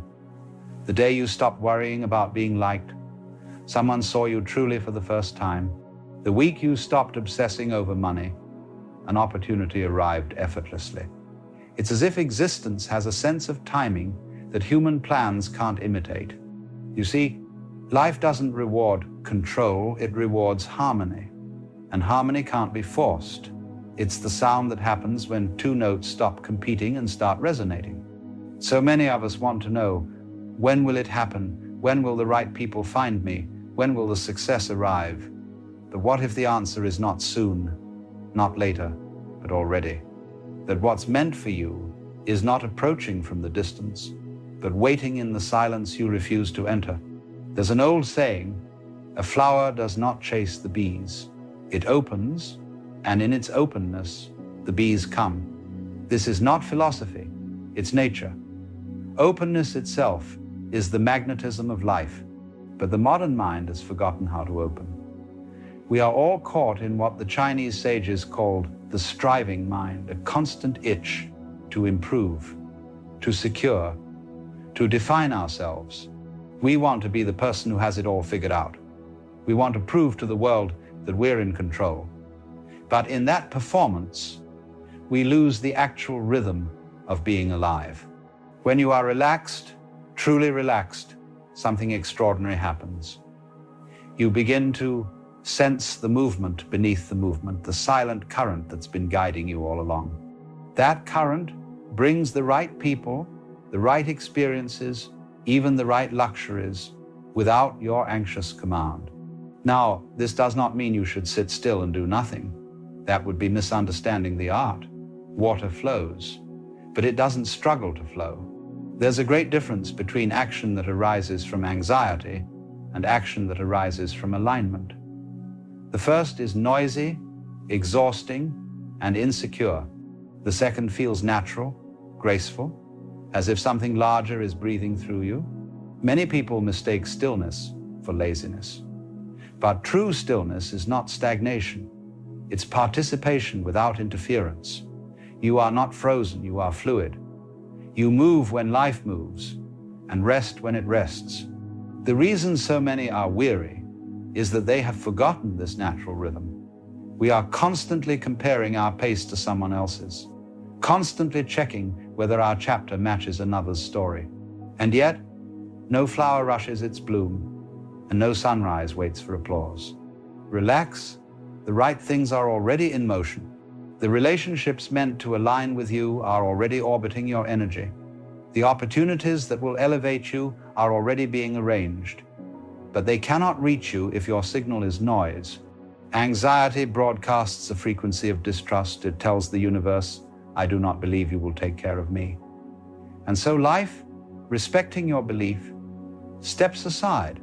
You are not being punished, you are being paused. Life delays what you cannot yet receive without tension. This is not unfair, it's compassionate. Because if the very thing you dream of arrived now, before you were calm enough to hold it, it would slip through your fingers. Patience, then, is not waiting. Patience is trust in disguise. To live in trust is to realize that life is far more intelligent than your plans. It knows who must meet you, when they must arrive, and why they sometimes leave. It knows when to delay your success so that your soul can learn to handle its weight. It knows when to give you silence instead of applause so that you can hear your own rhythm again. And so, if you can stop clinging to timing, you may find that the people, luxuries, and experiences you thought you had to chase begin to appear uninvited because they were never gone. They were simply waiting for you to become still enough to notice them. Imagine your life as a great orchestra. Every person, event, and desire is an instrument. You are not the conductor. You are the audience and the music all at once. When you try to control the symphony, it becomes noise. But when you listen, truly listen, the rhythm aligns, and you begin to hear how every note belongs, even the dissonant ones. There is something profoundly luxurious about trust. It frees you from the exhausting need to prove yourself. It allows you to enjoy your current moment, even the in-between, with the same reverence you would have for the peak. Because the truth is, there is no peak. There is only the unfolding. And when you finally see that, everything changes. You stop worrying about who notices you, because you realize that the ones meant to see you cannot miss you. You stop obsessing over what you lack, because you realize that nothing essential can be taken. You stop fearing the future, because you realize that it is not approaching, it is emerging from within you, one relaxed breath at a time. The right people, the right opportunities, the right luxuries, they are not prizes you earn. They are reflections of your state of being. When you rest in alignment, life reflects that rest back to you in form. When you are tense, it mirrors tension. So, if you want to know what's coming next, look not at your circumstances, but at your state of consciousness. The anxious man creates delay. The trusting man creates flow. The grateful man creates abundance. It has always been this way. You are not separate from the source that arranges life. You are the expression of it. The tide doesn't consult the moon before rising. It rises because it must. You don't need to chase what is already on its way. You only need to stop disturbing the surface so it can find its reflection in you. And so, for now, breathe. Stop rehearsing what might go wrong. Stop calculating how to prove your worth. Stop mistaking busyness for purpose. You have not been forgotten nor left behind. You are being aligned. The right people, the right luxuries, the right life, they're not coming to you because you chase them. They're coming because they've recognized that you've finally become still enough to receive them. That's the secret. You do not attract by reaching.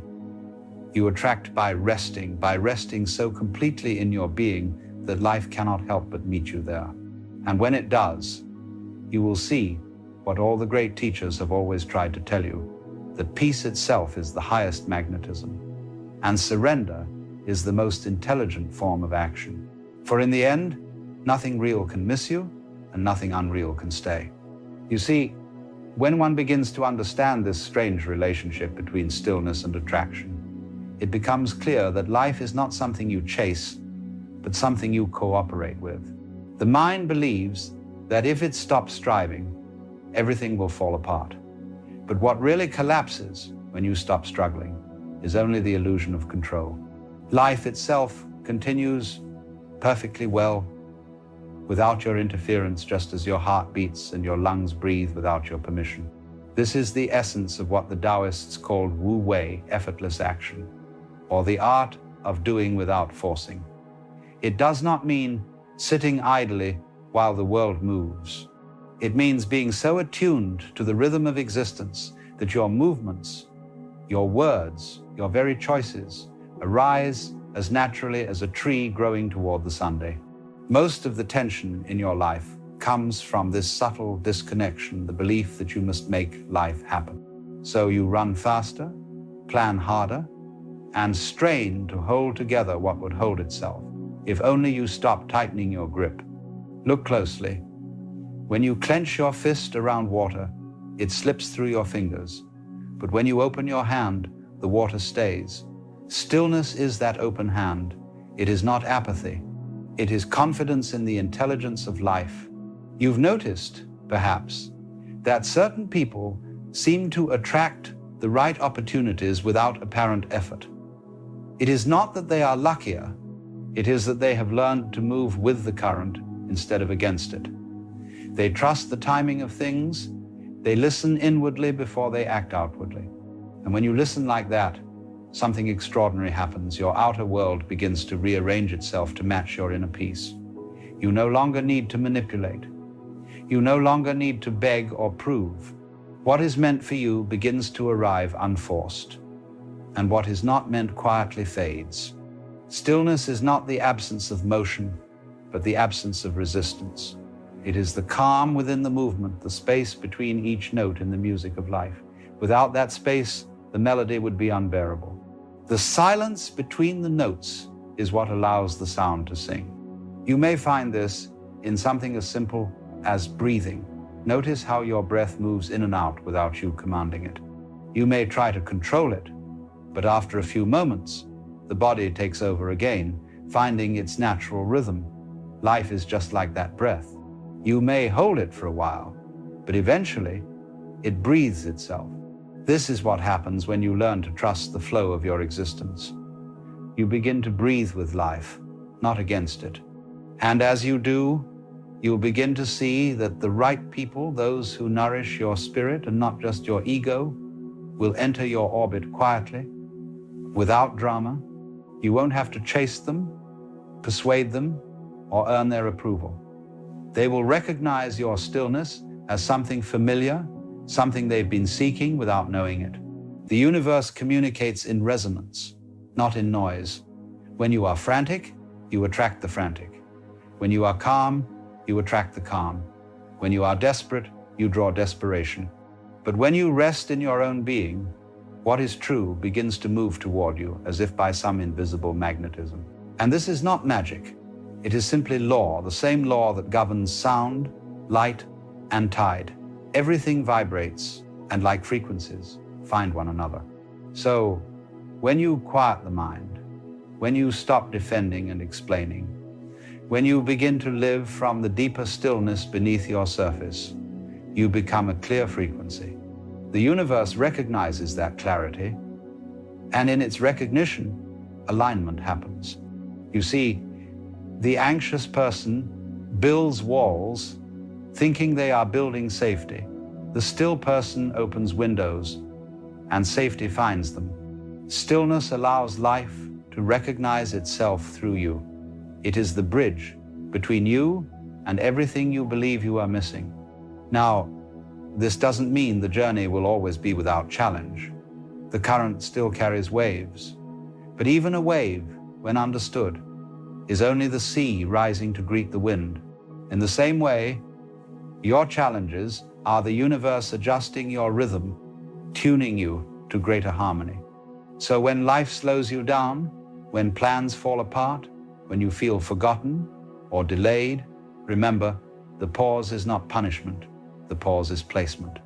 Something is aligning itself behind the scenes, in the silence you cannot yet see. This is why wisdom often hides in what the impatient call emptiness, because in that emptiness, all new things are born.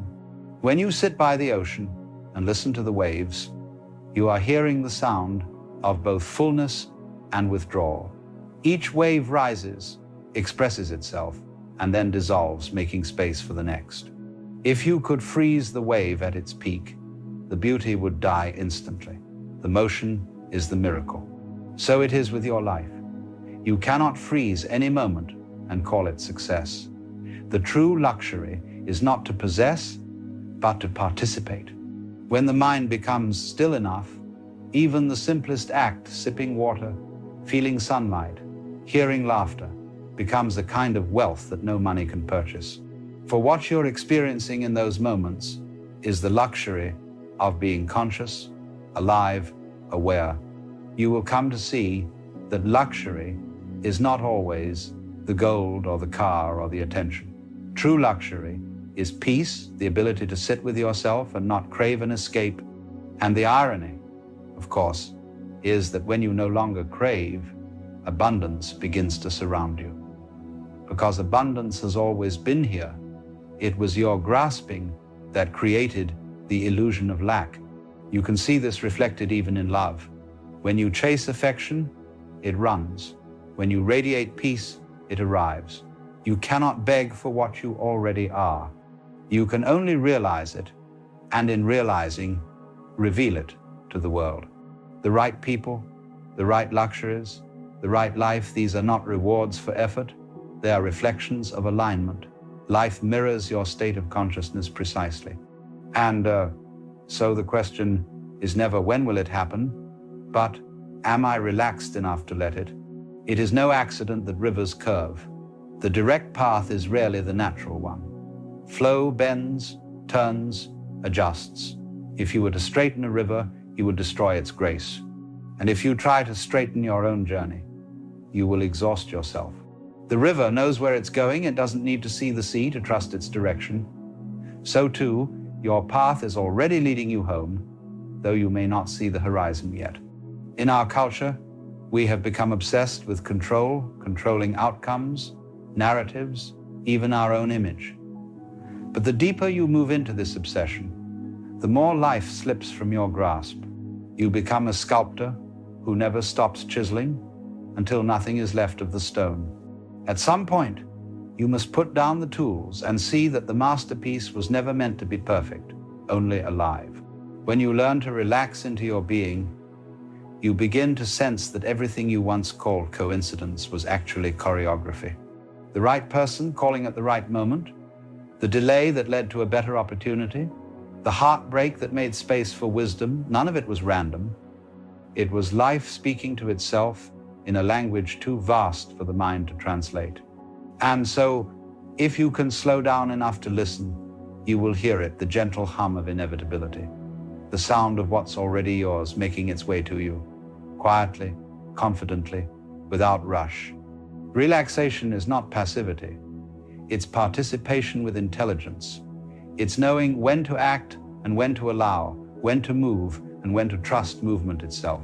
Even the stars, billions of miles apart, move in harmony because they are not forcing, they are obeying a rhythm older than thought. So, if you find yourself tired, burnt out, weary from effort, stop fighting the tide. Rest. Not because you've given up, but because the current will carry you better than your arms ever could. Everything you desire is already seeking you. The question is not how do I get it, but am I clear enough for it to recognize me? Because the truth is this: your stillness is not empty. It is full of intelligence, full of guidance, full of magnetic power that operates far beyond your conscious control. You do not summon what you want. You synchronize with it. And in that synchronization, life ceases to be a struggle and becomes a dance. You find that the luxuries, the people, the experiences arrive not as achievements, but as natural companions to your state of peace. They were never meant to be goals. They are confirmations. When you are still enough, you begin to realize life has always been on your side. The delays were lessons. The detours were redirections. The silence was guidance. Nothing was wasted. Even now, as you listen, you are exactly where you should be. There is nowhere else to reach, nothing else to earn. The current knows where it's going, and you are part of that current. So breathe, trust, stay open. Because right now, unseen and unheard, what belongs to you is already moving in your direction. And when it arrives, you will realize it was never coming from the outside at all. It was always emerging from the stillness within you. That is the quiet secret of the universe, and it is yours. It's just to be alive. It is so plain and so obvious and so simple. Yet everybody rushes around in a great panic as if it were necessary to achieve something beyond themselves. Have you ever noticed that suffering is not so much in the pain itself, but in the way we cling to it, resist it, and try to escape from it? It's curious, isn't it? The moment you resist a thing, you magnify it. The moment you push against a thought, you give it strength. And so much of what we call suffering isn't in the rain that falls upon us, but in the way we curse the storm. Now, I'm not suggesting that life is free of difficulty. Far from it. Life has always been a dance of opposites. Pain and pleasure, gain and loss, birth and death, they are as inseparable as the front and the back of a coin. But here is the trick. You see, suffering is not the same as pain. Pain is simply what is. The sting of loss, the ache of the body, the tears of parting, these are natural as the tides. But suffering is the story we weave around it. It is the why me. It is the clinging, the holding on, the desperate attempt to control what was never in our control. There is an old saying in Zen, let go or be dragged. And this is precisely the matter at hand. When you stop clutching, when you let the river flow, you find that the water carries you. But when you stiffen, when you insist on paddling against the current, you exhaust yourself. And then, of course, you call that exhaustion suffering. Now imagine this for a moment.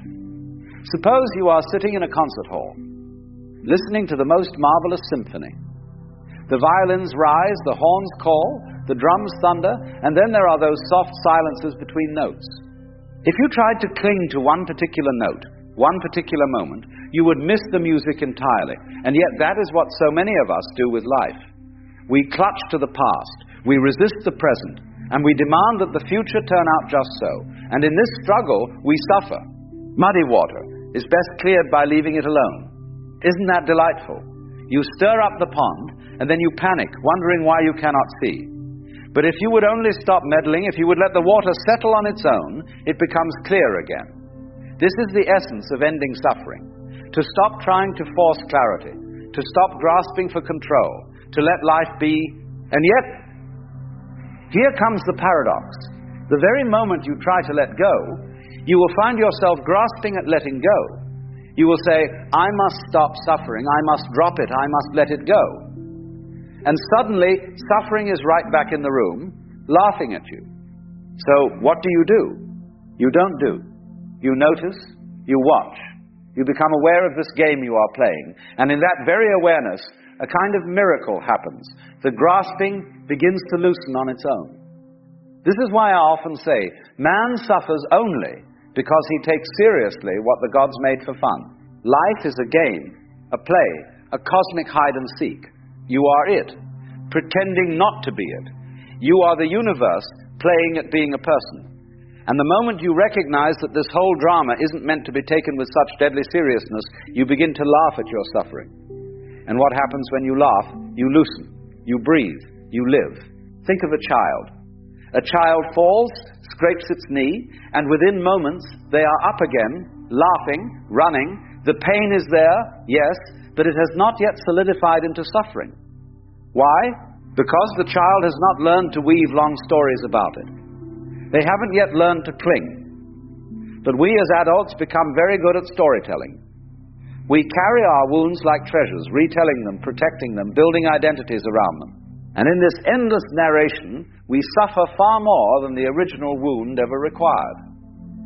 So let me tell you a story. One you may have heard before, but it bears repeating. There was once a Chinese farmer. One day, his horse ran away. And the neighbors came and said, oh, that's too bad. And the farmer simply replied, maybe. The next day, the horse returned, bringing with it 7 wild horses. And the neighbors came again and said, why, how wonderful. And the farmer said, maybe. The day after, his son tried to ride one of the wild horses, and he was thrown off, breaking his leg. The neighbors rushed in, oh, that's terrible. And again, the farmer said, maybe. The very next day, conscription officers came, looking for young men to draft into the army. But because the son had a broken leg, they passed him by. And the neighbors cried, how fortunate. And the farmer, as always, replied, maybe. Now, the point of this story is not about being clever or detached. It's about seeing that life is endlessly unfolding, and our judgments of good and bad, fortunate and unfortunate, are terribly short-sighted. When you see this, you begin to loosen your grip on things. You stop suffering over each twist of the plot, because you realize you are not meant to judge the story, you are meant to experience it. Man is a little bit afraid. He wonders what will happen next. But that is precisely the adventure. The attempt to escape suffering is often the very root of it. You fear the unknown, you fear loss, you fear death. But all of these are part of the adventure. The trick, you see, is not to get rid of the storm, but to learn to dance in the rain, not to abolish the silence, but to hear the music within it, not to conquer death, but to realize that death is what makes life so exquisitely alive. And so, if you wish to stop suffering now, don't begin with the attempt to rearrange life. Begin with the way you see it. Look at the river, look at the sky, look at your own thoughts, rising and falling like clouds, and see they were never under your control anyway. When you allow them to flow, you discover a strange thing. Suffering evaporates, and in its place there is a kind of deep, wordless peace. It is not the peace of having solved everything, but the peace of no longer needing to. The more a thing tends to be permanent, the more it tends to be lifeless. Suffering comes from our desperate attempt to make the impermanent permanent. We want the joy without the loss, the life without the death, the gain without the risk. But this is to want a one-sided coin, and a one-sided coin does not exist. When you see this, when you truly see it, you stop fighting the rhythm of life, and in that moment suffering dissolves. So perhaps the invitation is not to escape suffering, but to see through it, to recognize it as a trick of the mind, a tightening where loosening is possible. And in this recognition, right here, right now, you are free. So we have this feeling of being a lonely little me, inside a bag of skin, looking out at a world that is foreign and often threatening. We feel that we came into this world. But did you? Or did you come out of it? Like an apple comes out of an apple tree. Have you noticed this peculiar illusion we carry? The sense that we are strangers in the universe, accidental visitors, isolated egos inside these fragile shells of flesh. We imagine ourselves tossed into a world that does not belong to us, that is indifferent or hostile. And because of this illusion, we feel lonely. We feel afraid. We feel the weight of being a separate self, adrift in a vast, uncaring cosmos. But pause for a moment. Ask yourself honestly, did you really come into this world? Or did you come out of it? Just as a leaf comes out of a branch, just as the wave rises out of the sea, the universe has been unfolding for billions of years. And here you are, a blossoming, an expression, a ripple in its eternal dance. You are not a visitor. You are the happening itself. Consider the wave. A wave curls upon the ocean surface. It rises, takes form, gathers strength, and if it could think, it might say, look at me, I am a wave, I am important, separate, special. But the wave also fears. It sees its own end approaching as it tumbles toward the shore. It trembles at the crash, thinking it will vanish forever, and so it suffers. But what the wave forgets, what we forget, is that it is never separate from the ocean. Its water is the ocean's water. Its motion is the ocean's motion.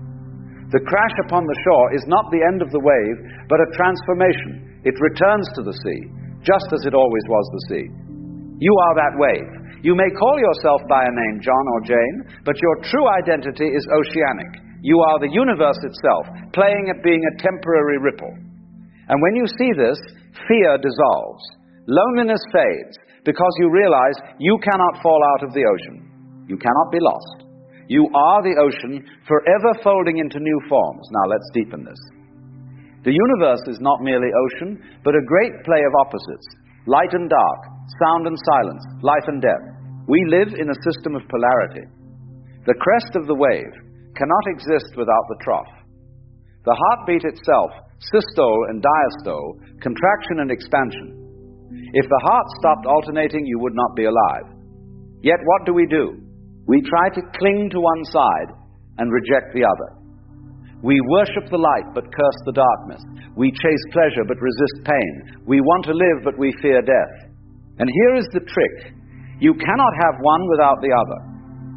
It's like trying to play a game of chess with only white pieces, or trying to listen to music with only sound and no silence. The opposites define one another. Without the background of night, the stars would not shine. Without silence, music would be meaningless. Without death, life would lose its urgency, its beauty. But suffering arises when we forget this is a game, when we treat one side as an enemy to be conquered, rather than a partner in the dance. The yin-yang symbol, you see, is not static. It's always turning, always flowing. The black contains the seed of white, and the white contains the seed of black. They chase one another like lovers, like dancers. The universe is not at war with itself. It is in love with itself. It is playing, it is dancing. And you are one of its graceful movements. Now let's take another metaphor. Imagine life as a grand theater. The curtain rises, the actors step onto the stage, and the play begins. To be a good actor, you must believe in your role. If you are playing the tragic hero, you must weep real tears. If you are playing the clown, you must laugh with all your heart. But the great actor never forgets. This is a role. The tears are real, yet they are also play. When the curtain falls, the actor steps off stage, removes the costume, and goes home. Now here is the human predicament. We have forgotten we are actors. We are stuck on the stage, utterly convinced the play is reality itself. We take our role as John or Mary with such seriousness, such gravity, that we suffer as if the play were eternal. But what happens when you remember, when you see that the role is temporary, that the curtain will fall? You do not stop acting. In fact, you act even better. Because you can give yourself fully to the role, knowing it is not the whole of you. You are not just the actor, you are the audience, watching the play unfold. You are the playwright, weaving the story. You are the stage itself, upon which the drama appears. And when you realize this, the tragedy loses its sting. The comedy sparkles. And even the sorrows of life become part of the magnificent performance. But perhaps the deepest illusion of all is the sense of separation. This feeling of being a lonely little me, trapped in a bag of skin, peering out at a world that is other. Science will tell you quite correctly that your body is made of stardust, that the iron in your blood was forged in the heart of stars that exploded billions of years ago, that the breath you inhale right now was exhaled by trees, and the breath you exhale is food for them. You are not separate from the environment. You are the environment. You don't live in the universe. You are the universe, living as this particular form for a little while. The illusion of being separate is the root of fear, and thus the root of suffering. Because if you believe you are only this fragile ego, you must constantly defend it, protect it, cling to it, and of course it feels terrifying to lose it.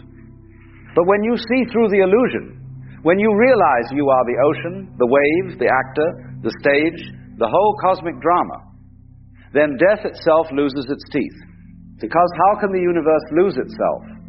It is only changing costume, only shifting masks, only moving from one dance to another. Let me share with you one final image. The Hindus say the universe is a game of hide and seek.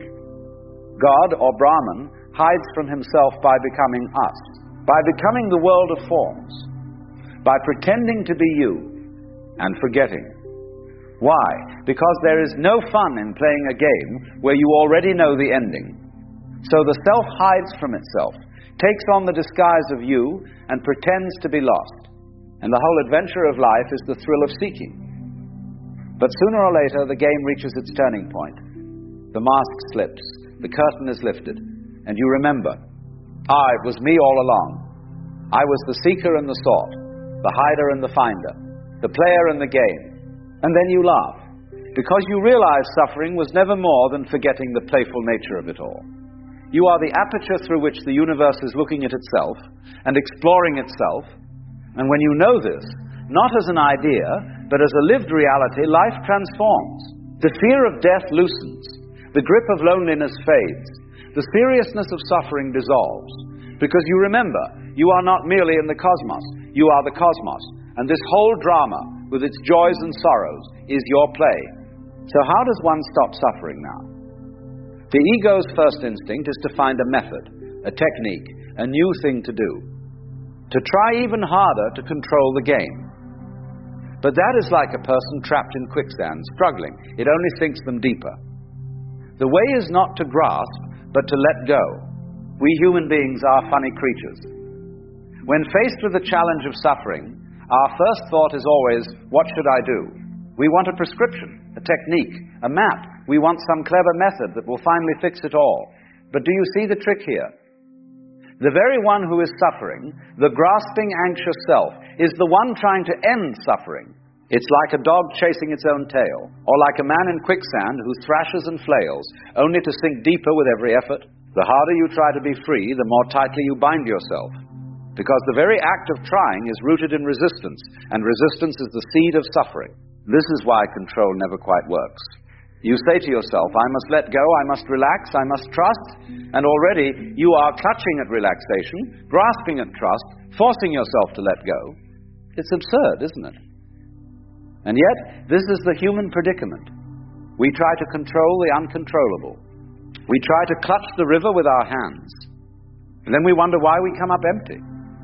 Letting go is not something you do. It is what happens when you see that there is nothing to hold on to. It's like opening your hand and realizing it was empty all along. It is that we are constantly labeling events as good or bad, fortunate or unfortunate, based on a tiny sliver of perspective. But the truth is we do not know. We cannot know. The story is still unfolding. Our endless judgments, our compulsive labeling, they are the very roots of anxiety. We live in constant tension, afraid of what may come, desperate to hold on to what we call good, terrified of what we call bad. But if we could live like the farmer, with that soft smile of maybe, suffering would dissolve like morning mist. So then, what is the alternative? If not control, if not judgment, what is left? Attention. Pure, unfiltered, childlike attention. Instead of trying to change what is, try simply to look at it. Feel the anxiety in your chest. Don't call it bad. Don't try to fix it. Just feel it as it is. Listen to the sound of the rain on the roof. Don't call it pleasant. Don't call it unpleasant. Just listen. Look at the light filtering through the trees. Don't say, how beautiful. Don't say, how ordinary. Just look. And when you do this, something miraculous happens. The world, which had grown flat and grey, suddenly becomes alive again. Everything shimmers with mystery, as if seen for the first time. You become like a child, and for a child, everything is gee whiz. The most ordinary pebble is a jewel. The most common insect is a dragon. The whole world is vibrant, alive, radiant. Now, I must warn you to live this way feels like living without a net, because the ego desperately wants guarantees. It wants security, certainty, a safety rope to cling to. But life offers no such thing, and that, my friends, is its beauty. The tree does not ask for a guarantee of spring. It simply blossoms. The bird does not demand a contract with the sky. It simply spreads its wings and flies. Living without a net is to realize you don't actually have to let go, because there is nothing to hold on to. There never was. You see, all along, you have been like a man clutching at empty air, imagining it was a rope. And when you finally look, you laugh because there is nothing to release. You are already free. This is the wisdom of unknowing. We are so desperate to know, to pin down, to fix, to explain. But what if we could rest in the vastness of not knowing? What if we could meet each moment without the burden of labels, without the need for certainty? Then life would not be a problem to be solved, but a mystery to be lived. The river flows, and you flow with it. The wind blows, and you bend with it. The stars burn, and you burn with them. There is no plan to follow, no secret key to find. There is only this moment, this breath, this dance. And when you see this, you discover a peace deeper than answers. The peace of not needing to know, the peace of simply being. And here comes the final joke of it all. The very thing you have been searching for, freedom, peace, the end of suffering, was never hiding. It was here all along. It's like looking for your own head.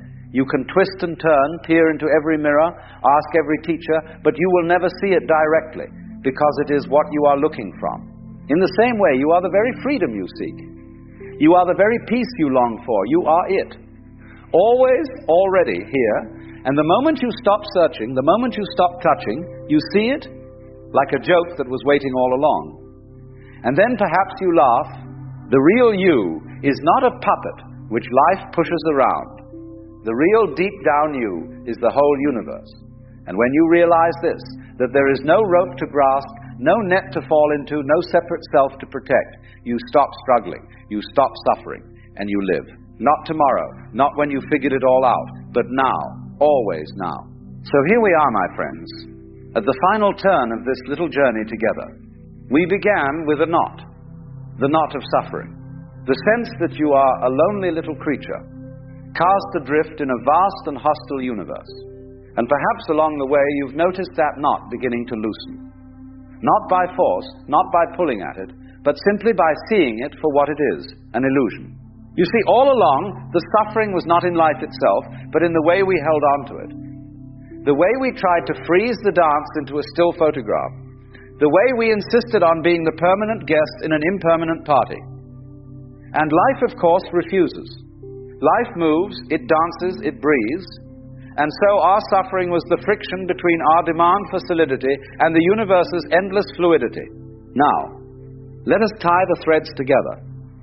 We began with separation, a skin-encapsulated ego, looking out through the eyes as if through tiny windows, fearing the world outside.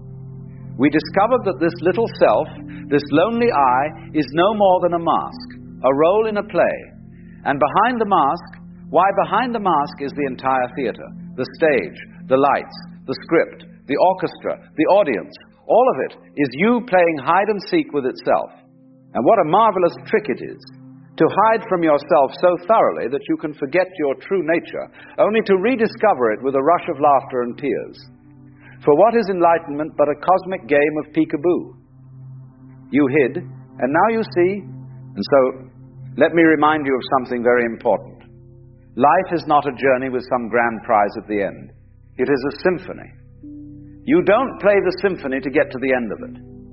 No one listens to Beethoven's Ninth and says, "Oh, I can't wait for the final note." That would be absurd. No, you listen for the play of notes, the rise and fall, the silence between the sounds.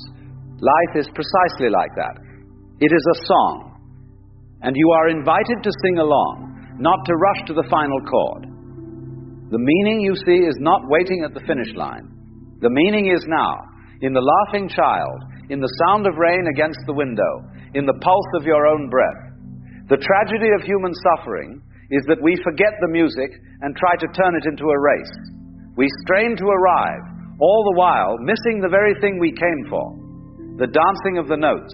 And this is why, you see, the masters, the sages, the poets, they laugh. They laugh not because they mock life, but because they finally got the joke. They realized that there was nothing to get. Now, think for a moment of a dancer. A dancer does not dance to arrive at a particular spot on the floor. If they did, the quickest way would be to walk directly there. No, the dancer dances because the movement itself is the delight. So too with the universe. It does not spin galaxies into being because it needs them to arrive somewhere. It spins because spinning is its joy. You are not here to accomplish some divine checklist. You are here because the cosmos could not resist the artistry of making a you. You are its pirouette, its laughter, its brushstroke of color. But remember this, the dance always includes its opposite. The spin requires the stillness. The music requires the silence. The wave requires the trough. So don't imagine that to live in harmony means to avoid sorrow, or to escape death, or to outrun the shadow. To live is to embrace the shadow as the partner of the light, to hold both hands in the dance. Suffering only arises when we insist on clinging to one hand and rejecting the other. Think once more of the wave. The wave rises, curls, and crashes, and all the while it trembles, saying, "I must not end. I must hold myself together." But the truth is, the wave never ends. Its water was the ocean all along. When it falls, it simply returns to itself.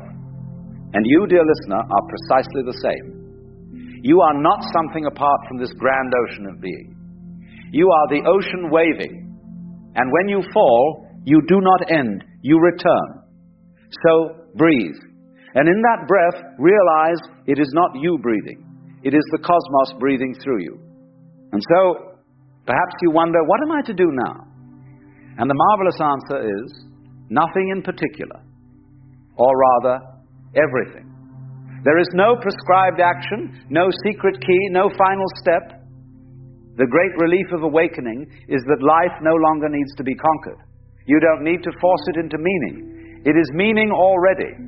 Just as a flower does not bloom with an agenda, you do not need one either. You are not a problem to be solved. You are a mystery to be lived. Try this. Tomorrow morning, as you step outside, don't name anything you see. Don't call it tree, don't call it bird, don't call it sky. Just look. Just listen. Let the universe wash over you, without the filter of labels. You will find it is alive, shimmering miraculous, because you have stopped trying to make it fit into the tight little boxes of thought. So let me invite you now.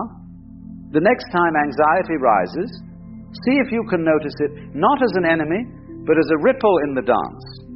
The next time sorrow comes, see if you can cradle it gently, like a violin note in the symphony. And the next time joy visits, welcome it but don't cling to it. Let it pass too, for everything is part of the rhythm. Remember, you are not merely listening to the music, you are the music. Let us end then with this. You are a function of what the whole universe is doing. In the same way, a wave is a function of what the whole ocean is doing. You are not a puppet dangling on strings, nor a stranger lost in a foreign land. You are the land, the strings, the puppeteer, the play, the laughter, the tears. So when you suffer, remember, it is the universe stretching itself into form, into contrast, into dance. And when you let go, you realize that you were never separate at all. So go now, not with heavy commandments, but with curiosity. Look out the window. See the sky, the leaves, the people passing by. Hear the hum of life around you. Don't name it, don't judge it, just let it sing to you. For in the end, there is no end. Only the eternal music, the endless dance of energy. And in that knowing, suffering dissolves. Right here, right now. Some people say awakening kills your motivation. That once you wake up and see through the game, you won't want to play anymore. And perhaps you felt that yourself. You start asking, if life is just an illusion, why bother? Why chase goals? Why work hard? Why get out of bed at all? It's a strange feeling, isn't it? To look at the world and suddenly see the shine come off. Like the prizes you once chased don't quite sparkle the way they used to. And yet, that's where many men find themselves. You've built, you've worked, you've carried the weight. But when the game no longer fools you, the question creeps in, now what? Is this awakening? Or is it the end of your drive? But that's rather like a child who discovers that hide-and-seek isn't serious business, and then declares, well then, I shan't play anymore. You see, the whole charm of a game is that it isn't serious. If it were, it would be work. And the beauty of life is very much the same. When you awaken, you don't stop living. You simply stop clutching at life. You realize it's a dance, a play, a marvelous hide-and-seek between what you think you are and what you truly are. But the ego doesn't like that kind of play. The ego wants medals, trophies, something to wave about and say, look at me. And when it fails, it collapses into self-pity. Oh no, I've lost my drive. What's really happened is quite the opposite. You've been set free from the dreary business of proving yourself, and in that freedom, the ordinary shines, walking barefoot across the floor, watching a leaf tumble through the air, each one a small miracle, if only you pause long enough to notice. Because, let's be honest, what most of us call motivation is usually nothing of the sort. It isn't energy. It's anxiety in a clever disguise. A little whisper inside that says, go on now. Achieve something, prove something, carve your initials into the universe before you vanish. So off you go, collecting medals, chasing money, buying a slightly faster car than your neighbor. Not because the doing is delightful, but because the thought of being nothing frightens you out of your skin. Curious, isn't it? You spend half your life exhausted, not for the thing itself, but to shine up this image of me. And then awakening happens. The curtain parts, the lights come up, and suddenly the actor notices the crown on his head is only paper. The whole performance, a comedy dressed as tragedy. Imagine a bird outside your window. It doesn't sing to impress you or to pass an audition. It doesn't say, listen, I've composed a new tune, I do hope you approve. It sings because singing is what a bird does. And when you awaken, life begins to move through you in just that way. Not to prove, not to compete, but simply to express itself, like a tree putting out blossoms, or a river tumbling over stone. And here is the delicious secret. Awakening is not the end of passion, it is the end of pretense. You find yourself falling in love not with trophies or achievements, but with existence itself. The laughter of your child, the sound of rain on the roof, even the ache in your bones. All of it is music you had rushed past before. And a strange realization dawns. The very troubles you once cursed are part of the rhythm. Pain and joy, loss and gain. They shape one another as valleys shape the mountains. Without shadow, light is flat. Without ache, love is shallow. This is why you are here. Not to escape the dream, but to taste it. For what kind of game would it be if you could win at once? Without risk? Without surprise? The whole delight of being human is that it isn't easy. So awakening doesn't lift you out of the world. It drops you right into the thick of it. Heart open, laughing at the cosmic joke, grateful for every note in the symphony. And you see, the point was never to arrive anywhere. The point is that it's happening at all. So instead of being whipped along by fear or dragged about by ambition, a new kind of energy begins to move you. Not the restless push of must do, must win, but the effortless pull of delight. It's the difference between rowing a boat upstream until your arms ache and suddenly noticing the current is carrying you all along. Now don't mistake this for laziness. Play is not lazy. Children at play have more energy than any businessman chasing a deadline. A musician absorbed in his instrument. A craftsman shaping wood with care. A gardener lost in the rhythm of planting. All of them are moved by this other kind of fire. Not the fire of fear, but of joy. Life begins to act through you, as naturally as a tree putting out blossoms in spring.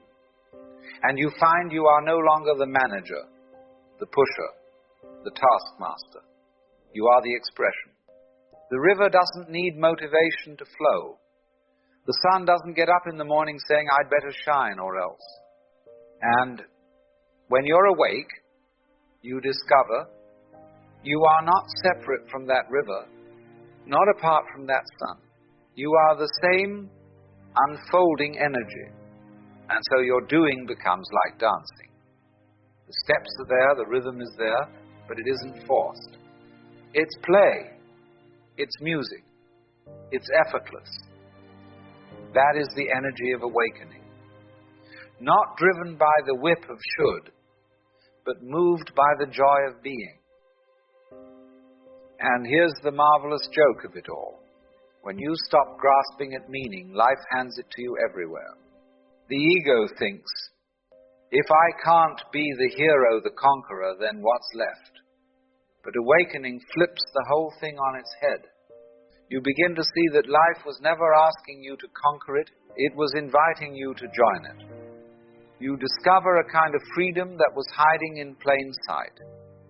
The freedom to laugh at yourself, to stumble without shame, to play the game knowing full well it's a game. And from there, everything ordinary becomes radiant. Washing the dishes, walking the dog, talking nonsense with your friends.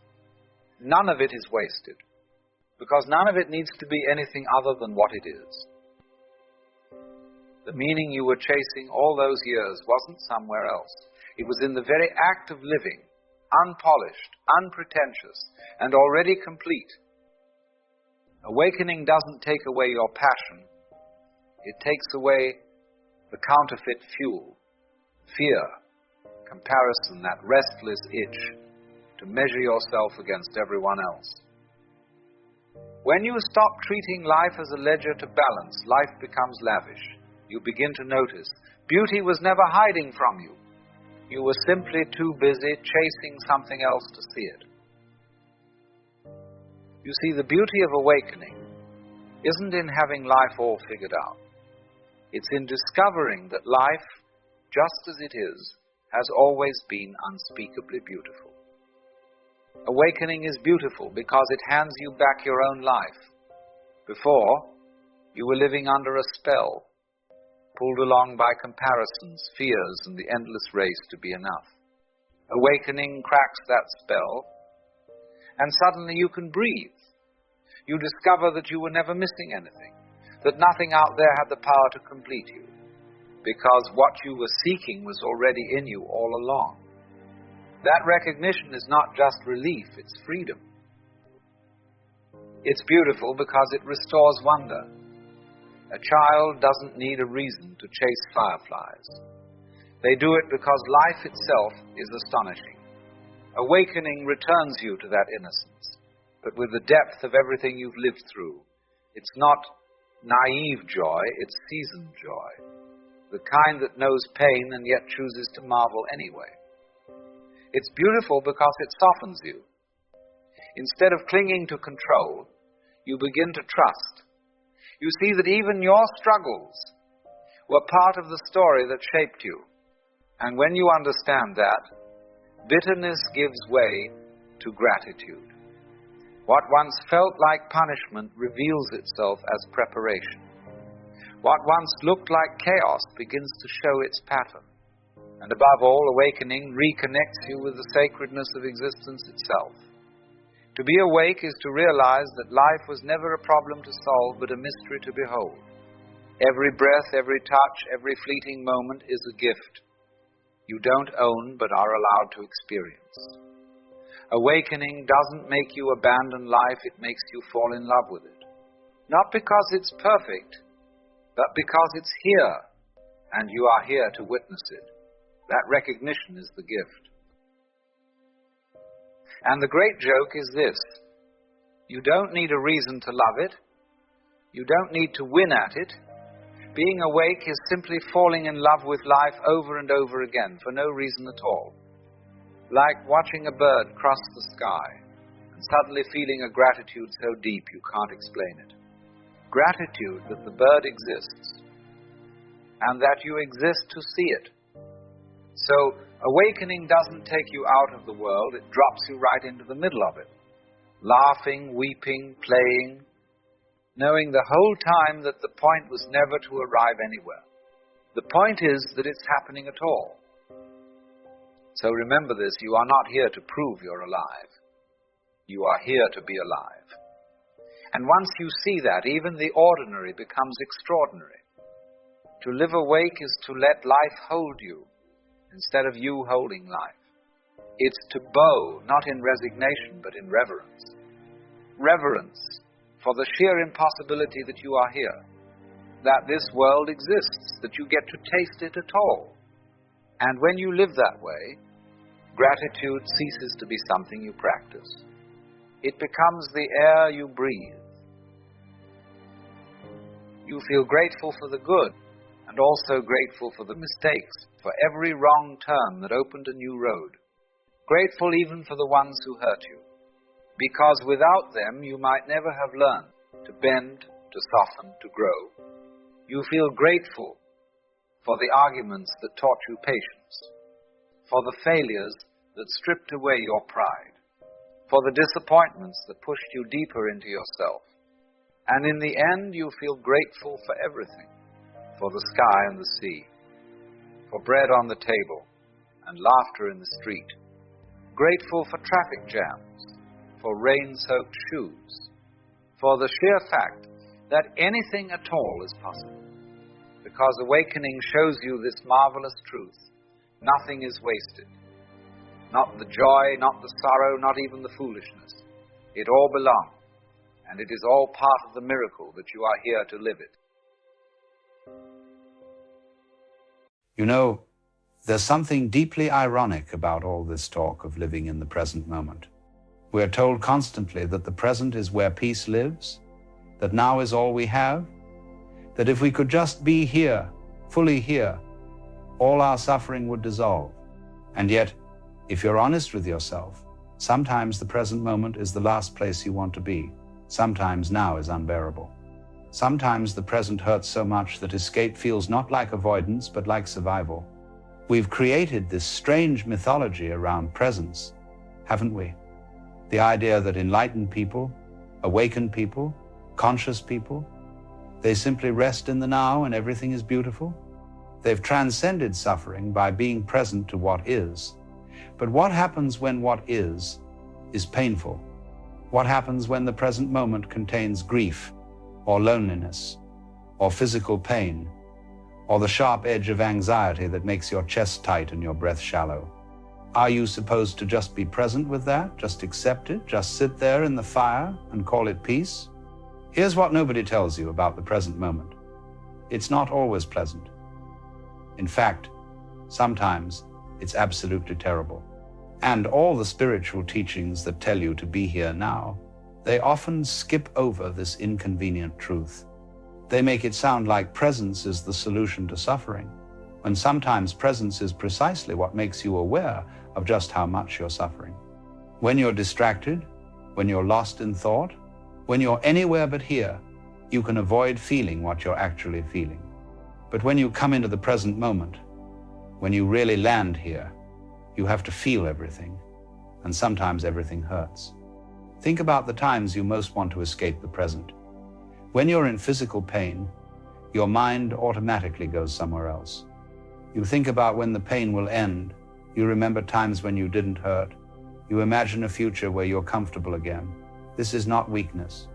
This is your system trying to protect you from the full intensity of now. Or when you're heartbroken, when you've lost someone or something precious, the present moment contains that loss in its rawest form. So you think about the past, when they were still here. Or you think about the future, when maybe the pain will have dulled. Anything but staying with the actual feeling of absence right now. And here's where it gets tricky. Because you've been taught that this escape is the problem, you've learned that living in the past or future is what creates suffering. That if you could just be present, just accept what is, you'd be free. So now you're not just in pain, you're also judging yourself for trying to escape the pain. You're suffering, and then you're suffering about suffering. You hurt, and then you feel guilty for not being able to just be present with the hurt. You're anxious, and then you're anxious about being anxious, instead of peacefully accepting your anxiety. This creates a terrible double bind. The present moment hurts, but you're not supposed to try to escape it. You're supposed to be with it, accept it, allow it. But when you try to do that, when you force yourself to stay present with something that's genuinely unbearable, you're just creating another form of suffering. Now you're in pain, and you're also straining to accept the pain. You're anxious, and you're also efforting to be okay with the anxiety. The acceptance itself becomes a new kind of resistance. Let me tell you something that might surprise you. Sometimes the most compassionate thing you can do is leave the present moment. Sometimes escape is exactly what you need. Not as a permanent strategy, not as a way of life, but in acute moments of overwhelm, sometimes thinking about something else, going somewhere else in your mind, distracting yourself. This isn't spiritual failure. It's intelligent self-regulation. It's your system knowing that you can only handle so much intensity at once. But here's the paradox, and this is important. The reason the present moment can hurt so much is precisely because you're resisting it while simultaneously trying to be present with it. You're here, but you don't want to be here. You're feeling what you're feeling, but you wish you weren't feeling it. So you're split. Part of you is in the experience. Part of you is fighting the experience. And that fight is what makes it unbearable. The pain itself might be intense, but the struggle with the pain, that's what creates the real suffering. Think about physical pain for a moment. When you resist it, When you tense up around it, when you fight it, it intensifies. But when you breathe into it, when you soften around it, when you stop adding the layer of this shouldn't be happening, something shifts. The pain is still there, but it's not quite as overwhelming. You've stopped making it worse with your resistance. Made with love. And this is true for emotional pain too. The grief is there, the loneliness is there, the anxiety is there. But when you stop fighting with it, when you stop telling yourself it shouldn't be there, there's a kind of space that opens up around it. Now, I'm not saying this is easy. I'm not suggesting you can just decide to stop resisting and suddenly everything is fine. But what I am saying is that much of what makes the present moment unbearable is not the moment itself, but your relationship with the moment. The pain is one thing. Your insistence that the pain shouldn't be there, your judgment of yourself for being in pain, your desperate attempts to make it stop while simultaneously trying to accept it, that's another thing entirely. And that second thing, that's where most of the suffering lives. Here's another angle on this. We've been sold this idea that the present moment is always available, always accessible, always the answer. But the truth is, sometimes you don't have the capacity to be fully present. Sometimes you're too overwhelmed, too fragmented, too depleted. And that's okay. That's not a spiritual failing. That's just being human. You don't have infinite capacity for intensity. You have limits, real limits. And those limits are not something to transcend. They're something to respect. So when the present moment hurts too much, when being here is more than you can handle right now, you don't have to force yourself to stay. You can think about something else. You can plan for the future. You can remember better times. You can distract yourself with a book or a show or a conversation. And none of this means you're avoiding life or failing at presence. It means you're taking care of yourself in the only way available to you right now. It means you're being kind to yourself instead of forcing yourself to be some idealized version of spiritual maturity that can accept absolutely anything without flinching. But, and this is crucial, there's a difference between intelligent temporary escape and chronic avoidance. There's a difference between saying, this is too much right now, I need a break, and building your entire life around never feeling anything uncomfortable. The first is self-compassion. The second is a prison.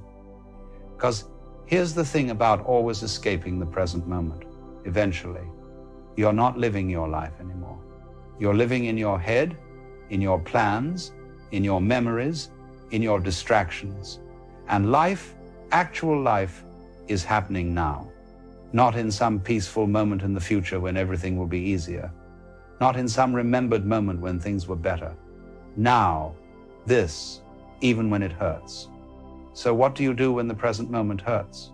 What do you do when now is the last place you want to be, but you also know that escape isn't a long-term solution? Well, here's where we need to look more carefully at what we mean by the present moment. Because there are actually two different things we're talking about. And most people confuse them. There's the present moment as content, as what's happening. The pain, the emotion, the circumstance, the situation. This is what you're experiencing right now. And then there's the present moment as context, as the awareness that's experiencing. The consciousness that knows the pain is there, the space in which the emotion arises, the witnessing that's aware of the situation. These are not the same thing. And this distinction, this is everything. When people say be in the present moment, they usually mean be aware of what's happening right now. Feel your feelings, notice your sensations, observe your thoughts. And this can be valuable, certainly. But when what's happening is painful, being present to the content of experience can be overwhelming. You're asking yourself to fully feel something that hurts. And if you're not ready for that, if you don't have the capacity for that intensity, forcing yourself to do it just creates more suffering. But there's another way to be present. You can be present as the awareness itself, not present to the pain, but present as the space in which pain appears. And this is completely different, because the space, the awareness, The consciousness that knows experience is happening, this doesn't hurt. This is never in pain. The pain happens in it, but it's not touched by the pain. It's like the sky and the weather. The storm happens in the sky, but the sky isn't stormy. The sky just is vast and open, allowing the storm to move through it. Now, I know this might sound abstract or philosophical, but it's actually the most practical thing in the world. When you're in intense pain and you try to be present with the pain, you're identifying with the content. You're becoming the pain. Of course it's unbearable. But when you rest as awareness, when you recognize yourself as the space in which the pain appears, there's a kind of distance without dissociation. You're not avoiding the pain or pretending it's not there. You're fully aware of it. But you're aware of it from a place that's not caught in it. Think of it this way. Right now, you're aware that you're reading these words, but you're not the words. You're what's aware of the words. The words appear in your awareness, but your awareness is separate from the words. It's the same with pain, with emotion, with any difficult experience. The experience appears in your awareness, but you are not the experience. You are what's aware of the experience. And that awareness, that consciousness, it's always okay. It's never in crisis. It's never overwhelmed. It's always just here, spacious and present, allowing whatever appears to appear. This is the real meaning of being present when the present moment hurts. You're not forcing yourself to stay with unbearable content. You're resting as the context, as the awareness itself. And from that place, you can be with the pain without being destroyed by it. You can acknowledge the hurt without being consumed by it. You can let the grief move through without becoming the grief. But here's the paradox again. You can't force this. You can't will yourself to be awareness rather than content, because the one trying to force it is itself content, is itself thought, is itself part of what appears in awareness. So what do? You simply notice. You notice that there's pain. You notice that there's resistance to the pain. You notice that there's awareness of the pain and the resistance. And in that noticing, in that simple recognition that awareness is happening, you're already resting as awareness. You're already home. And from here, from this place of being the space rather than the content, something interesting happens with pain. It doesn't necessarily go away. The hurt doesn't magically disappear, but it becomes bearable. Because you're not fighting it anymore. You're not adding the layer of this shouldn't be happening, or I can't handle this, or I need this to stop right now. You're just letting it be what it is. And in that allowing, in that radical acceptance that comes not from effort but from recognition of what you are, the intensity softens. This is why meditation practices often work with pain. Not because they make you tough enough to endure anything, but because they show you that you're not what hurts. The body hurts. The emotions hurt. The thoughts hurt. But the awareness that knows the hurting, that's never hurt. It's untouchable. And you are that awareness. You've always been that awareness. You just forgot, got identified with the content, started believing you were the pain rather than the space in which pain appears. Before we continue, many of you have been asking for something longer, something with actual practices you can use in daily life. So check out the 3-hour audiobook that takes everything we explore in these videos and gives you the tools to actually work with it. Because here's the thing, intellectual understanding without practical application just keeps you spinning in your head. You need both, the insight and the practice, the philosophy and the daily work that makes it real. This audiobook gives you that. 3 hours of deep wisdom with practices built in, so you're not just thinking differently, you're living differently. If you're serious about changing how you experience your life, the link is in the description below. Now, let's continue. Now, let me be very clear about something. I'm not suggesting you should never try to change painful circumstances. If you're in a situation that's harmful, by all means, work to change it. If you're experiencing physical pain, seek treatment. If you're in emotional distress, Get support. Being aware that you're not the pain doesn't mean you should be passive about reducing unnecessary suffering. But it does mean that while you're working to change what can be changed, you don't have to be destroyed by what is right now.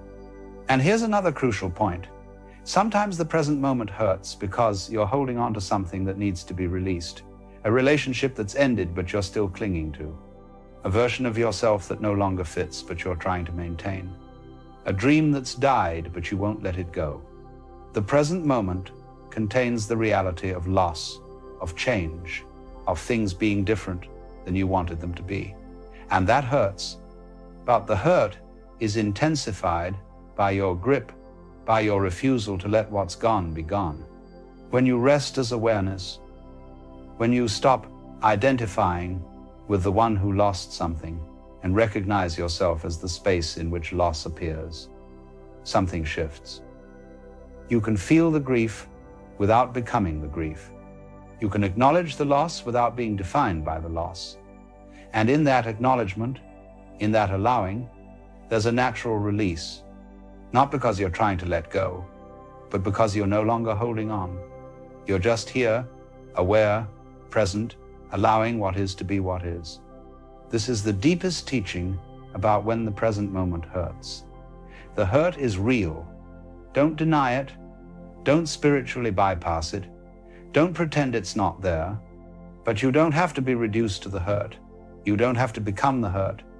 You can be the space in which hurt appears and moves and eventually passes.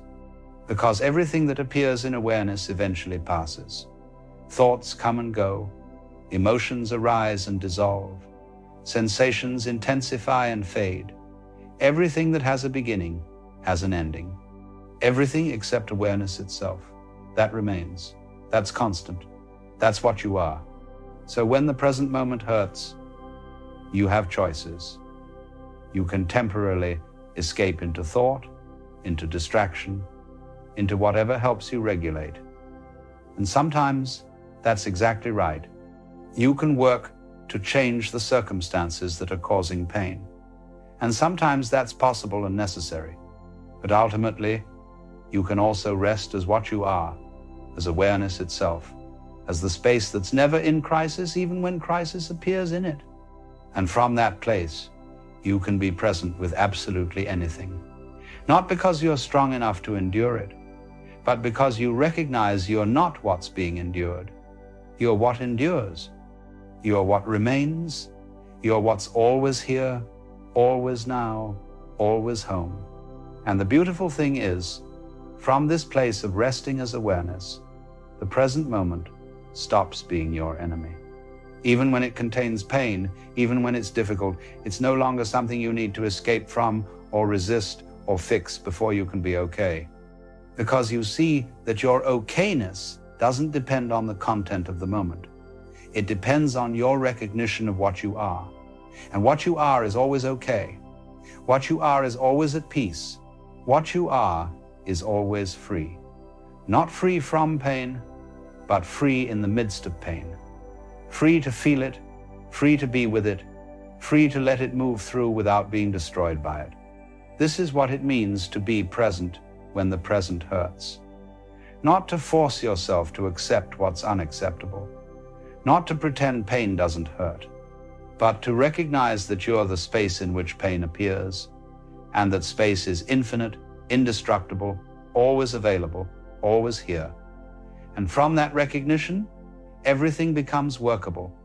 Not easy, not painless, not always pleasant, but workable, bearable, part of the full spectrum of being alive and aware and human in this strange, difficult, beautiful existence we find ourselves in.